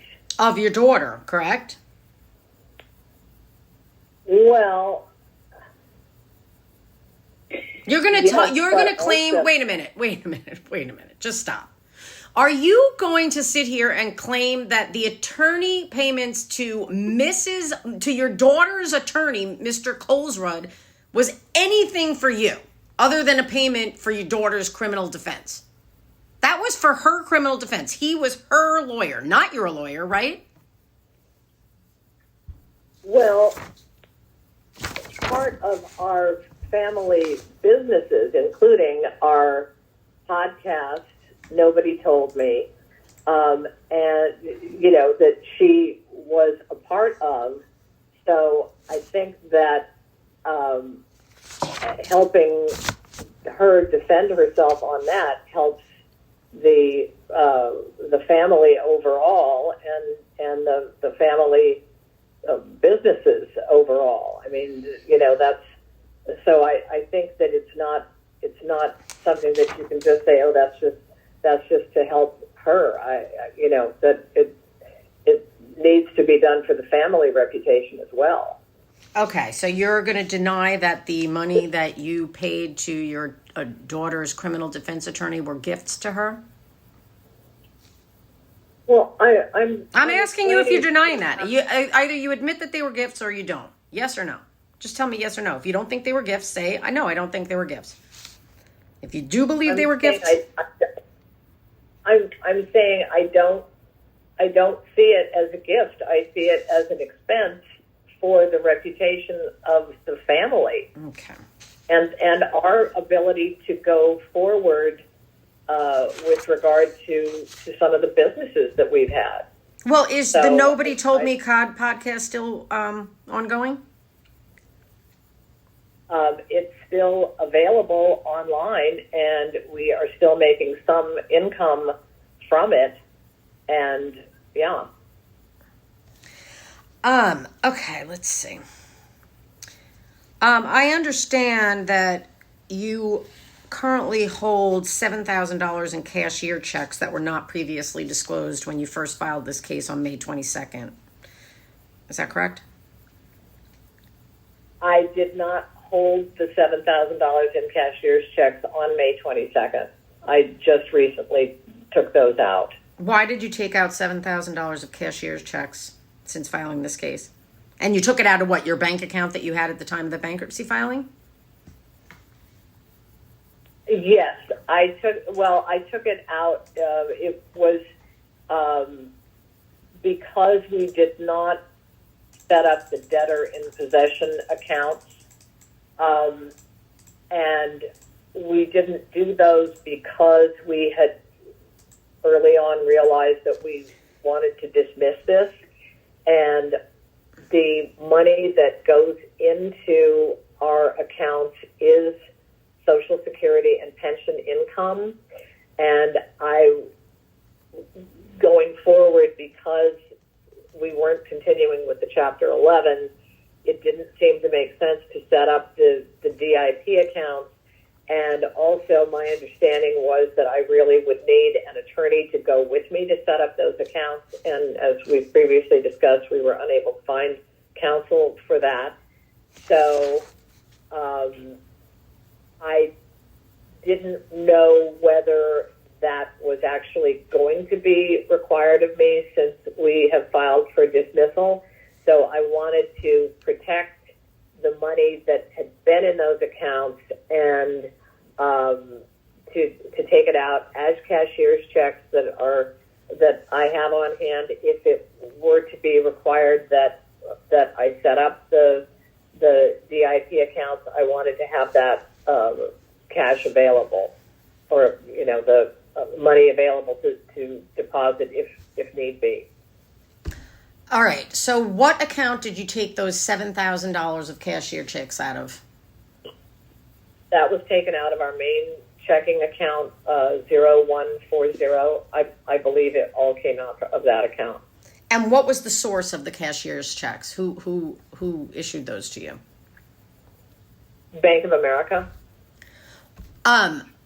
Well, let me ask you, when I'm looking at the time that you filed this case on May 22nd, you said that there was only $100 in the Bank of America account ending 0140. So was that false?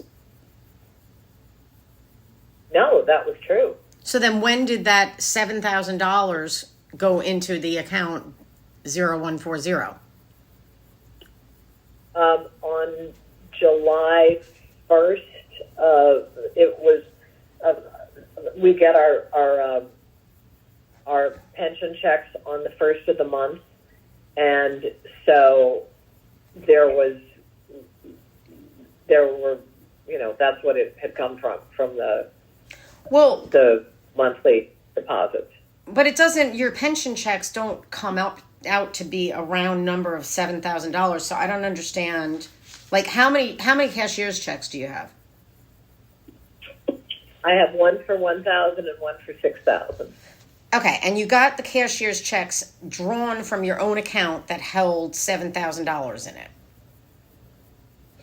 It held more money than that in it, but that money was being used to pay for day-to-day living expenses, and we had an automatic withdrawal coming up for the car insurance, and so I did not close those accounts, but took the majority of what was in there out, so that again, if I were required to do the debtor in possession accounts, I would have the funds to do it. Okay. I'll have to see. I mean, you're not to spend that money. Do you understand that? Correct. Okay. At this point, you have to be mindful of the fact that you're in bankruptcy and you can't be like taking money out of accounts and then hiding it like that. Maybe you should just... Right, and that's why I had it. That's deliberately why I had it in cashier's checks, so that it would be very clear that I wasn't attempting to hide it. Okay, well, maybe you should just deposit it back in there. I don't know what's going to happen with the dismissal. I know that we have a hearing on the 27th. If the judge at that point, I mean, I think what you need to do is put it back into your account is what I think you need to do. Well, would it be possible for me to set up a different account, because I had gotten notified by Bank of America that as of August 10th, they are closing our business account for Quartet Farms, and I'm concerned that they might close the other accounts that we've. Could I open? Would I have your permission to open an account with a credit union and deposit that money in the credit union account? What I'm going to say is this. I think that you are currently in a Chapter 11 bankruptcy that has not been dismissed, and therefore your obligation is to open up a debtor in possession account, and that's what you should be doing. That's all I'm going to say. You have to determine for yourself. I can't give you legal advice, but that has been your obligation since the day you filed this case, that you were required to open a debtor in possession account, and you have not. So I'll just leave it at that. So are you still supporting your daughter, Laura Owens? Yes. And does she earn any income on her own? She has been unable to. Well, my answer is, that's just listen to my question. Does your daughter earn any income of her own currently? Yes or no? No. Okay. So I understand just from public information that your daughter has a private criminal defense attorney currently, correct? Correct. Are you paying for that attorney? No. Who's paying for that?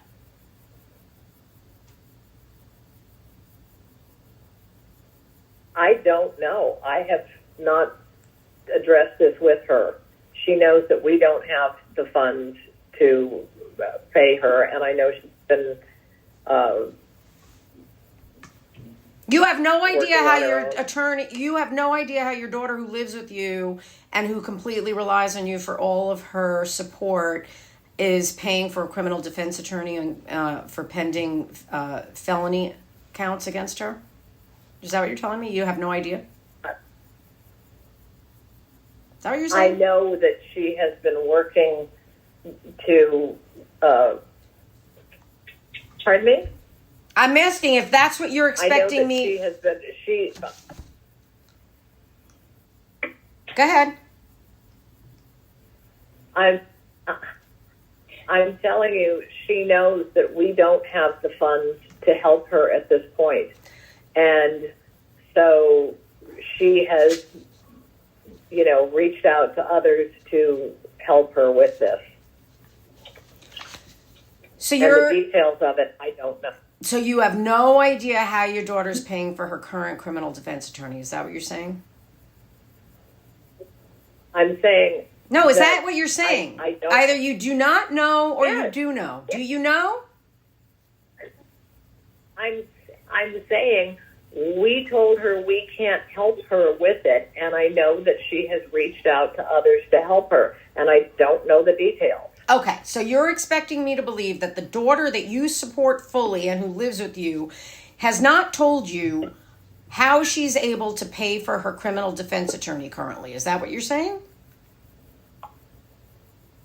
Yeah. Okay. Yeah, she's All right. 36. Okay. She's One of the 30 things. All right, let's move on. One of the things that you put in the Schedule I that you just filed, all of a sudden you decided to disclose that you get income from this Nobody Told Me podcast, and you had never previously disclosed that in your prior Chapter 13 or your original Chapter 11 schedules, correct? Correct, because again, it was an LLC, and it has been absolutely decimated. Okay, I don't. You're saying you're giving me some reason that doesn't make any sense to me, but all of a sudden, for the first time, you have decided that you were going to disclose that Nobody Told Me generates income to you of $50 per month. That's the first time you have ever disclosed that was on this filing from yesterday, right? Right. Okay. So let me ask you something. you keep talking about expenses and you say you understand what gross income means. Why didn't you disclose on Schedule I of your documents of your that was filed yesterday? If you look at Schedule I, it requires for business income, and nobody told me LLC is a business, correct? It's a what? I'm sorry, you broke up there. Nobody told me LLC is your business. It's a business. Correct. Why didn't you report this $50 of income on item line 8A, which asks for net income from operating a business? Why didn't you do that? Because it's so small. Well, I'm sorry, like Miss Naylor, you don't get to decide where things go on the forms just because you think it's trivial. You need to fix this, and you need to properly report this on item 8A.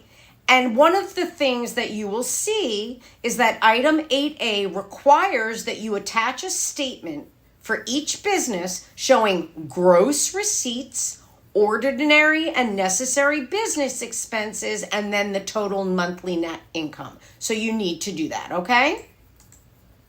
Okay. All right, and I also understand that you failed to pay the fee, the filing fee, for the amendment that was just docketed yesterday. Can you explain why you didn't pay that fee? We did pay the fee. When did you pay it? We paid it yesterday. We spoke to Raquel in the... Okay, but you didn't... We amended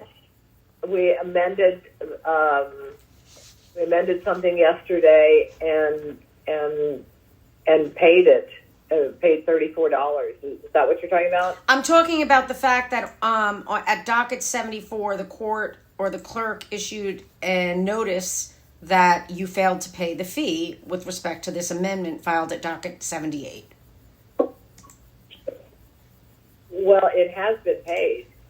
Okay, well, you're saying it was paid yesterday. Well, okay, I'm just telling you, I'm looking at docket 74 from yesterday that said that the $34 fee was not paid, but now you're saying it was paid? Yeah. Okay. Also, one of the things that you failed to include in your amendment was the summary of assets and liabilities. Can you explain to me why you didn't include that required document? Again, an oversight. Again, this is why I have filed to dismiss this, because I'm not an attorney and I don't have the ability, to do this. I know a lot of attorneys don't even handle Chapter 11, and they handle 7 and 13, but they don't handle 11 because it is so complicated, and it's clearly way above my pay grade. Okay, well, you need to file that. So you need to amend Schedule I to move the income from nobody told me up to item 8A, and you need to file a summary of assets and liabilities. Okay? Okay. Also, I believe you were required to file a monthly operating report on June 21st for the last month, showing your income and expenses for the last month of May. But you didn't do that. Can you explain why? Again, because we had filed for dismissal, I was thinking that this would be dismissed and that would not be required. Okay. Let me ask you, I want to make sure that there aren't other accounts that you previously had that you haven't disclosed. Did you have a Wells Fargo account at some point in the last few years? Yeah, I did. I had a checking account that I think it had under, I don't know, it was overdrawn last I heard. Well, did you close the account?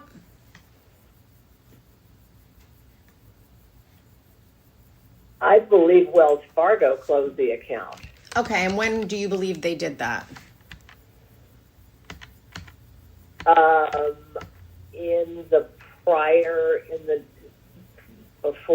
Around the time of the Chapter 13 filing. I don't have the exact date. But you never... I believe that they were listed. I think they were listed as a creditor that I owed them like $218 or something.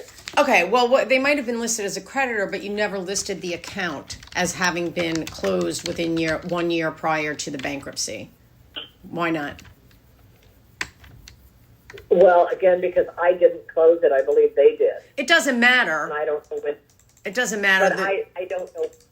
You were required. Or, let me just tell you, you were required to disclose. Let's see, I can give you the exact wording. Within 1 year before the bankruptcy, were any financial accounts held in your name or for your benefit closed, sold, moved, or transferred. It doesn't say did you, it say were any accounts closed. And you did not disclose the Wells Fargo account, correct? Correct. And that's a false statement because there was an account that was closed in your name. Okay. Is that right? Yes, yeah. Again, I never got any notification that they had closed it or anything like that, but whatever you say. All right, so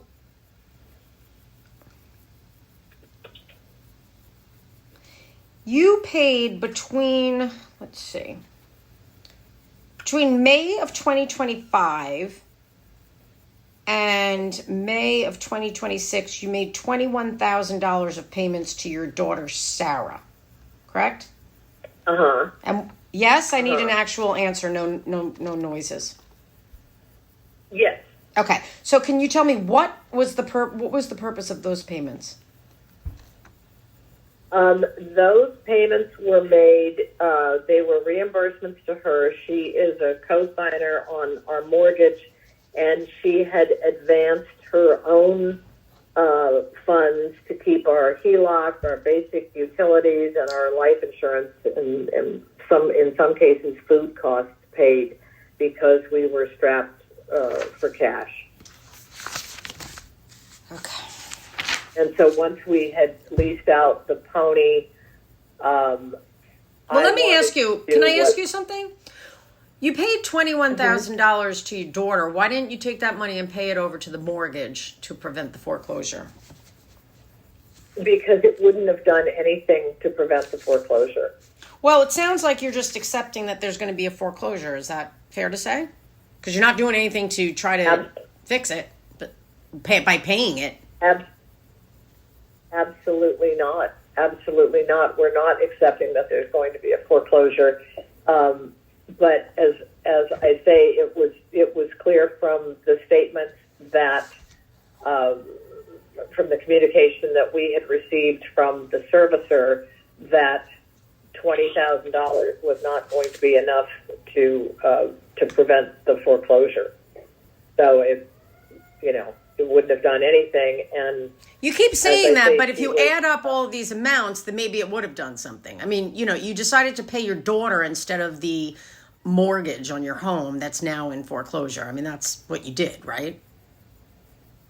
No, she was a lifeline, and she was a co-signer on that, and she had made some HELOC payments, and that was to, help us with the mortgage as well. And she had advanced her own money, and as I say, that she had been.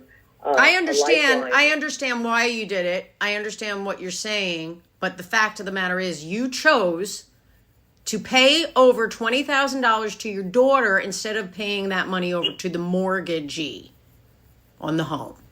You made that choice, correct?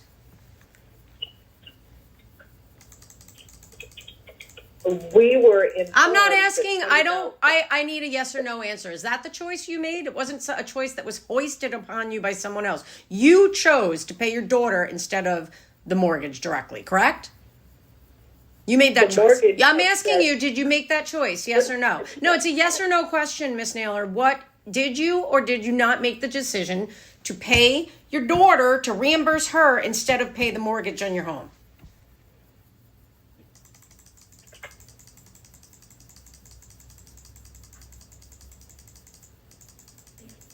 That wouldn't have paid the mortgage on. I'm not asking that. I'm not asking that. I'm asking you chose, did you not, to pay your daughter, to reimburse her over $20,000 of money instead of paying that money to the mortgage fee. Is that right? That's what you did. Just admit that that's what you did, because I don't know how you deny that you made that choice, because that's what you did, correct? Yes. Okay. But again, there you go. I don't want to hear the explanation. I don't need an explanation. I just wanted you to acknowledge that that's what you did. All right. I don't think, there's a couple of questions, they're little questions, but I do think we're going to have you come in for a deposition, because I can't have you sent me a document that says accounting of GoFundMe funds, and you acknowledge that you sent that to me, right? right. And now you're claiming that you think it was supposed to be an accounting of how all of your money was expended over the 18-month period from January 1st of 2025 through June. That's what you're saying that you intended the accounting to be? My understanding was that the judge had talked about GoFundMe and that you had talked about GoFundMe as well, but you had brought up these other issues, and the judge did not clarify whether she only had wanted the GoFundMe information. So I wanted to be very transparent and to leave no questions unanswered. Okay, but the bottom line is you provided me with a document that you titled Accounting of GoFundMe Funds, right? Correct. Okay. And I read that to mean that you were going to be, that what you provided me was an itemization of how you specifically used the $132,000 of GoFundMe monies that you received. That's how I interpreted it. Is that wrong that I interpreted it like that? No. Okay, so what you provided me shows how you used the money, the $132,000 of GoFundMe funds, correct? Correct. And then if you look at it, you say that the total of GoFundMe funds was about $132,000, and you actually give me an itemization of expenditures totaling about $144,000, right? Uh-huh. Is that correct? Yes or no? Yes. Okay. So are you now telling me that you are admitting that what you gave me, the $144,000 of itemized expenditures, was what you claim the GoFundMe funds were used for? Is that what you're saying? There wasn't $144,000 coming into the GoFundMe, so that the $144,000 in expenditures had obviously included other money that had come into our account from pension and Social Security, and was not just GoFundMe. Okay. So why did you give me an itemization of expenditures that totaled $144,000? Why didn't you give me an itemization of expenditures that totaled the amount of the GoFundMe funds? I'm so sorry. Could you start it again? I accidentally hit a button that muted you on Sure. my phone. I'm asking, why did you give me an itemization of expenditures that totaled $144,000 and not just give me an itemization of expenditures that corresponded to the total GoFundMe funds? Because I wanted to be very transparent and show you everything that had come in and gone out. Okay. In that time period. Okay. You know, like I say, we're talking about more money than the GoFundMe received. And I understand what you're saying, but I'm going to tell you something after having gone through your bank statements, okay? The spending that you and Mr. Owens expended, the total disbursements out of all of your accounts for the time period from December 27th, 2024 through June 25th, 2026, the total disbursements is over $523,000. Did you know that? that doesn't sound right for a year and a half. That doesn't sound well, you might not think it sounds right, but that's what out from all disbursements out of just account 0140 totaled over $523,000. Just out of that one account. So you were not trying. You were not trying to give me transparency of all disbursements because you only told me about $144,000. But we gave you every statement. Right, but I'm talking about the accounting you gave me. So I'm trying to figure out what it was you were trying to give me with this accounting. You're claiming you are. We were trying to give.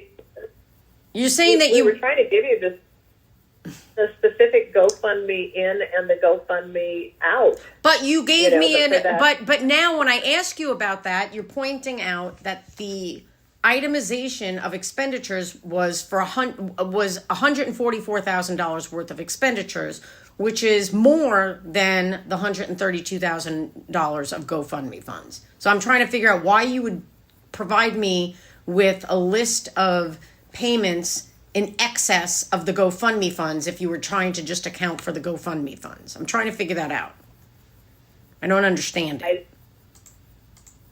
I mean, just to show you if there was the commingling or whatever, that you could clearly see, this was GoFundMe, this came into 0349, this then went to 0140, and then it went to pay X, that you could see what had gone out to pay that month.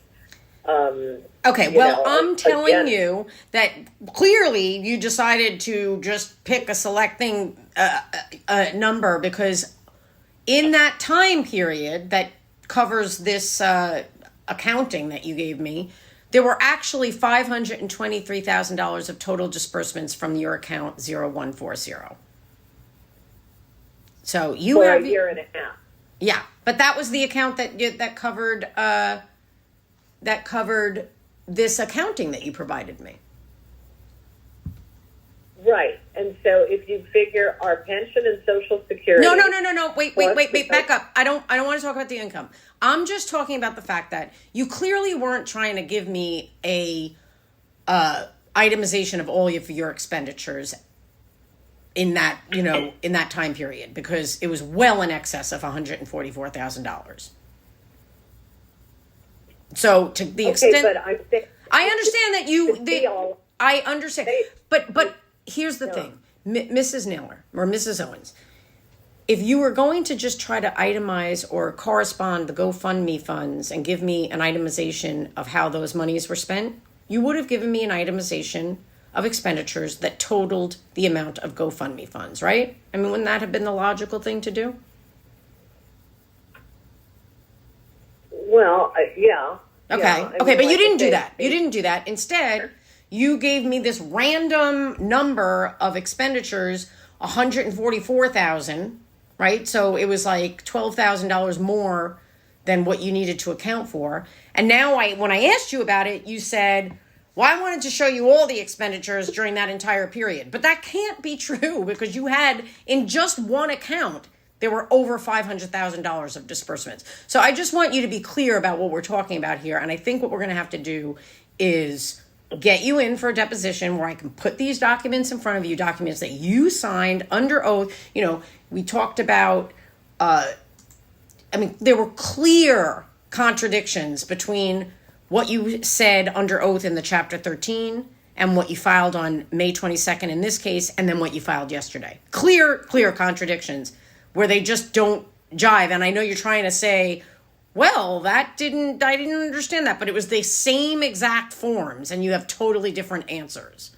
So clearly, without you sitting in front of me with those documents in front of you, I'm not going to be able to fully and properly examine you on these things. So unfortunately, I'm going to have to do a Rule 2004 exam. I will send that out, and I'm going to ask for additional documentation from you about some of the things we talked about today. So I guess since you're on the line and we're going to conclude the 341, why don't you give me an idea? I mean, we have this hearing on, when is the hearing in this case? My understanding was that the next hearing, the dismissal hearing on August the 6th. August the 6th. Okay. That's right. That's right. So But you mentioned something on the 27th. And I'm sorry. not I was incorrect sure about what- that. Yeah, I was incorrect. Sorry. All right. So Okay. it is now the 16th. Can you tell me what your availability is to come into my office face to face and do a deposition, like over the next few weeks?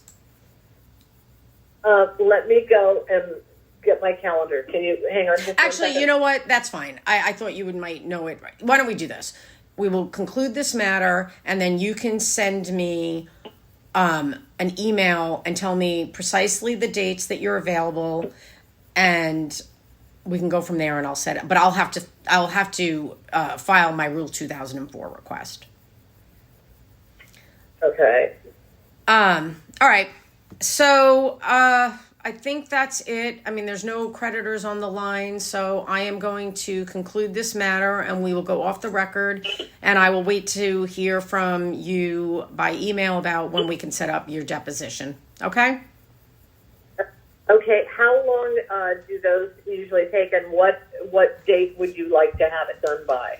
I think it would be better to have it before the continued hearing. So if we can do it before August 6th, that would be best. So that's number one. Number two, the length of these often depends upon the cooperation of the witness, and the witness being candid and forthright. When witnesses try to be evasive and explain away things without answering straightforward questions, typically they are longer, sort of like this 341 meeting.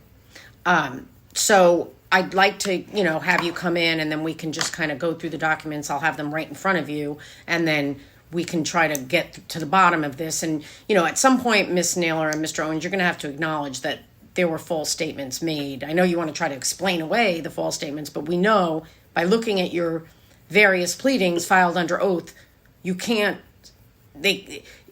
deny that you previously made false statements under oath. I mean, is that fair to say that you have to admit that there were false statements under oath in your prior pleadings? Will you at least admit that? Yeah, yes. I mean, as I say, a lot of this was lack of understanding, or what was actually being asked and what was necessary to file. And okay. So, but the problem with that explanation is that you had an attorney assisting you in the Chapter 13, so that doesn't really work for the Chapter 13 omissions. It was a very brief. Well. Okay, so we'll just leave it at that, and I'll delve into that further at the deposition. We will conclude this matter and go off the record. Okay, I'm off the record, and thank you very much. And I'll wait to hear from you so that we can schedule your exam. Okay, but just the one thing, I mean, should we plan on like an hour, 2 hours? What? Oh, I would set aside 8 hours because that's what I'm allowed to do. 8 hours? Well, that's, like I said, Ms. Naylor, it's all going to be dependent upon how you answer questions, right? If you take up a lot of time, pontificating and going off on tangents, then it's going to be long. If you want it, when I ask you a yes or no question and you answer it sincerely and just answer the questions as I ask them, then it'll go quicker. But I am entitled to examine you for up to 8 hours. Okay. I think my phone may be about to die here. All right. Well, we're off the record and we're concluding this matter. So I'll wait to hear from you for dates that you're available. Understand one other thing, please. Some of the answers that I was also trying to give were to, appease the crowd on the line so that they would not be going further into. Well, that shouldn't color. Your testimony should just be truthful and forthright, and you shouldn't be trying to change what you say or how you testify based on how people perceive it. So that's not really a good excuse for some of the evasiveness I saw here today. I think that one thing I do want to point out is that since you still have that GoFundMe up, you have to understand that while you're in this bankruptcy case, all of those funds become part of the bankruptcy estate. So you cannot, you really have to understand that once you filed this bankruptcy petition, you opened up yourself to the entire, mandate of the bankruptcy code and the procedures that you have to follow, right? You can't just file a bankruptcy to stop a foreclosure and then do whatever you want. So you have this GoFundMe. If you have funds coming in, those all need to be set aside, and you shouldn't be paying any creditors. You shouldn't be paying anything that is not a necessary living expense for just you and your husband. Do you understand?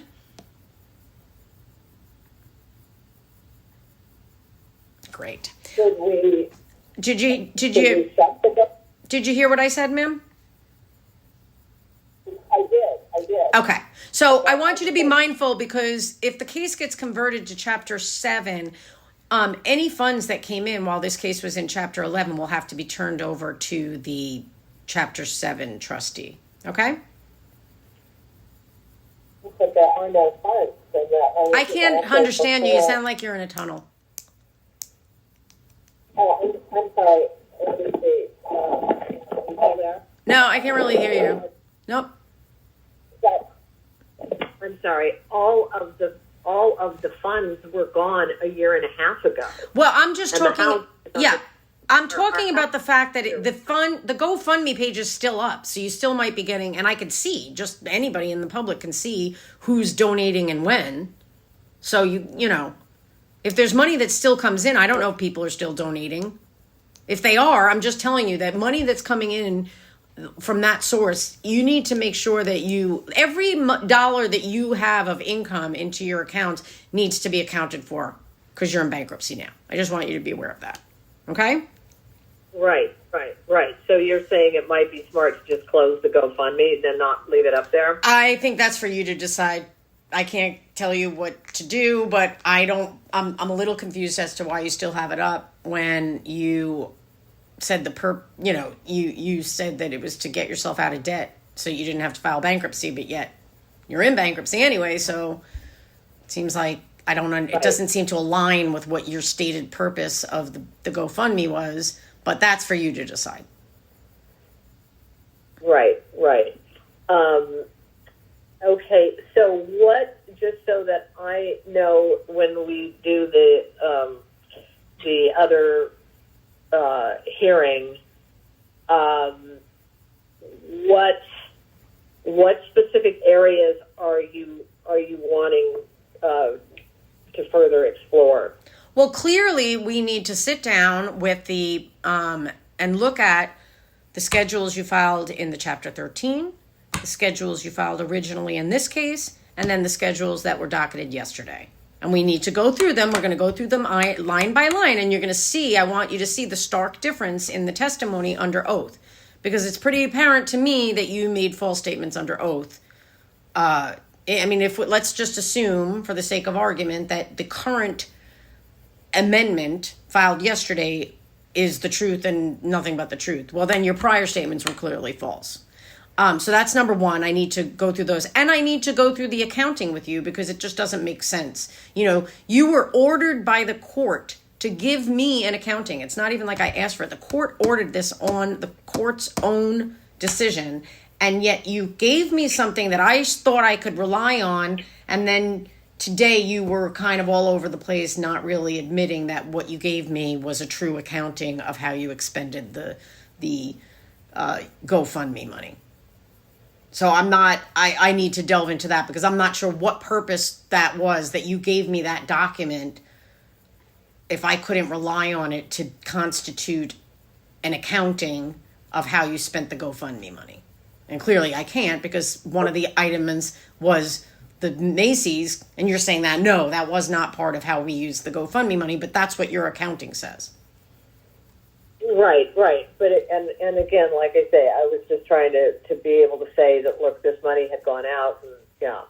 Well, I don't know what you were doing, but it's clear that this lacks any reliability, because you're not You're not standing by what it is titled. You're calling it an accounting of GoFundMe funds, but now you're saying that's not what it is. So I don't, that's a little bit frustrating. So I guess what I would ask, and I will inform the court if this isn't done, I would ask that you fix this and give me a proper accounting of exactly how the $132,528.36 of GoFundMe funds was expended. Okay. Okay, but again, just for my own information, I mean, please understand I'm not trying to be contrary or anything like that, but since this was spent long before we filed the Chapter 13 and long before we filed the Chapter 11, I don't understand why the GoFundMe, is pertinent at this point.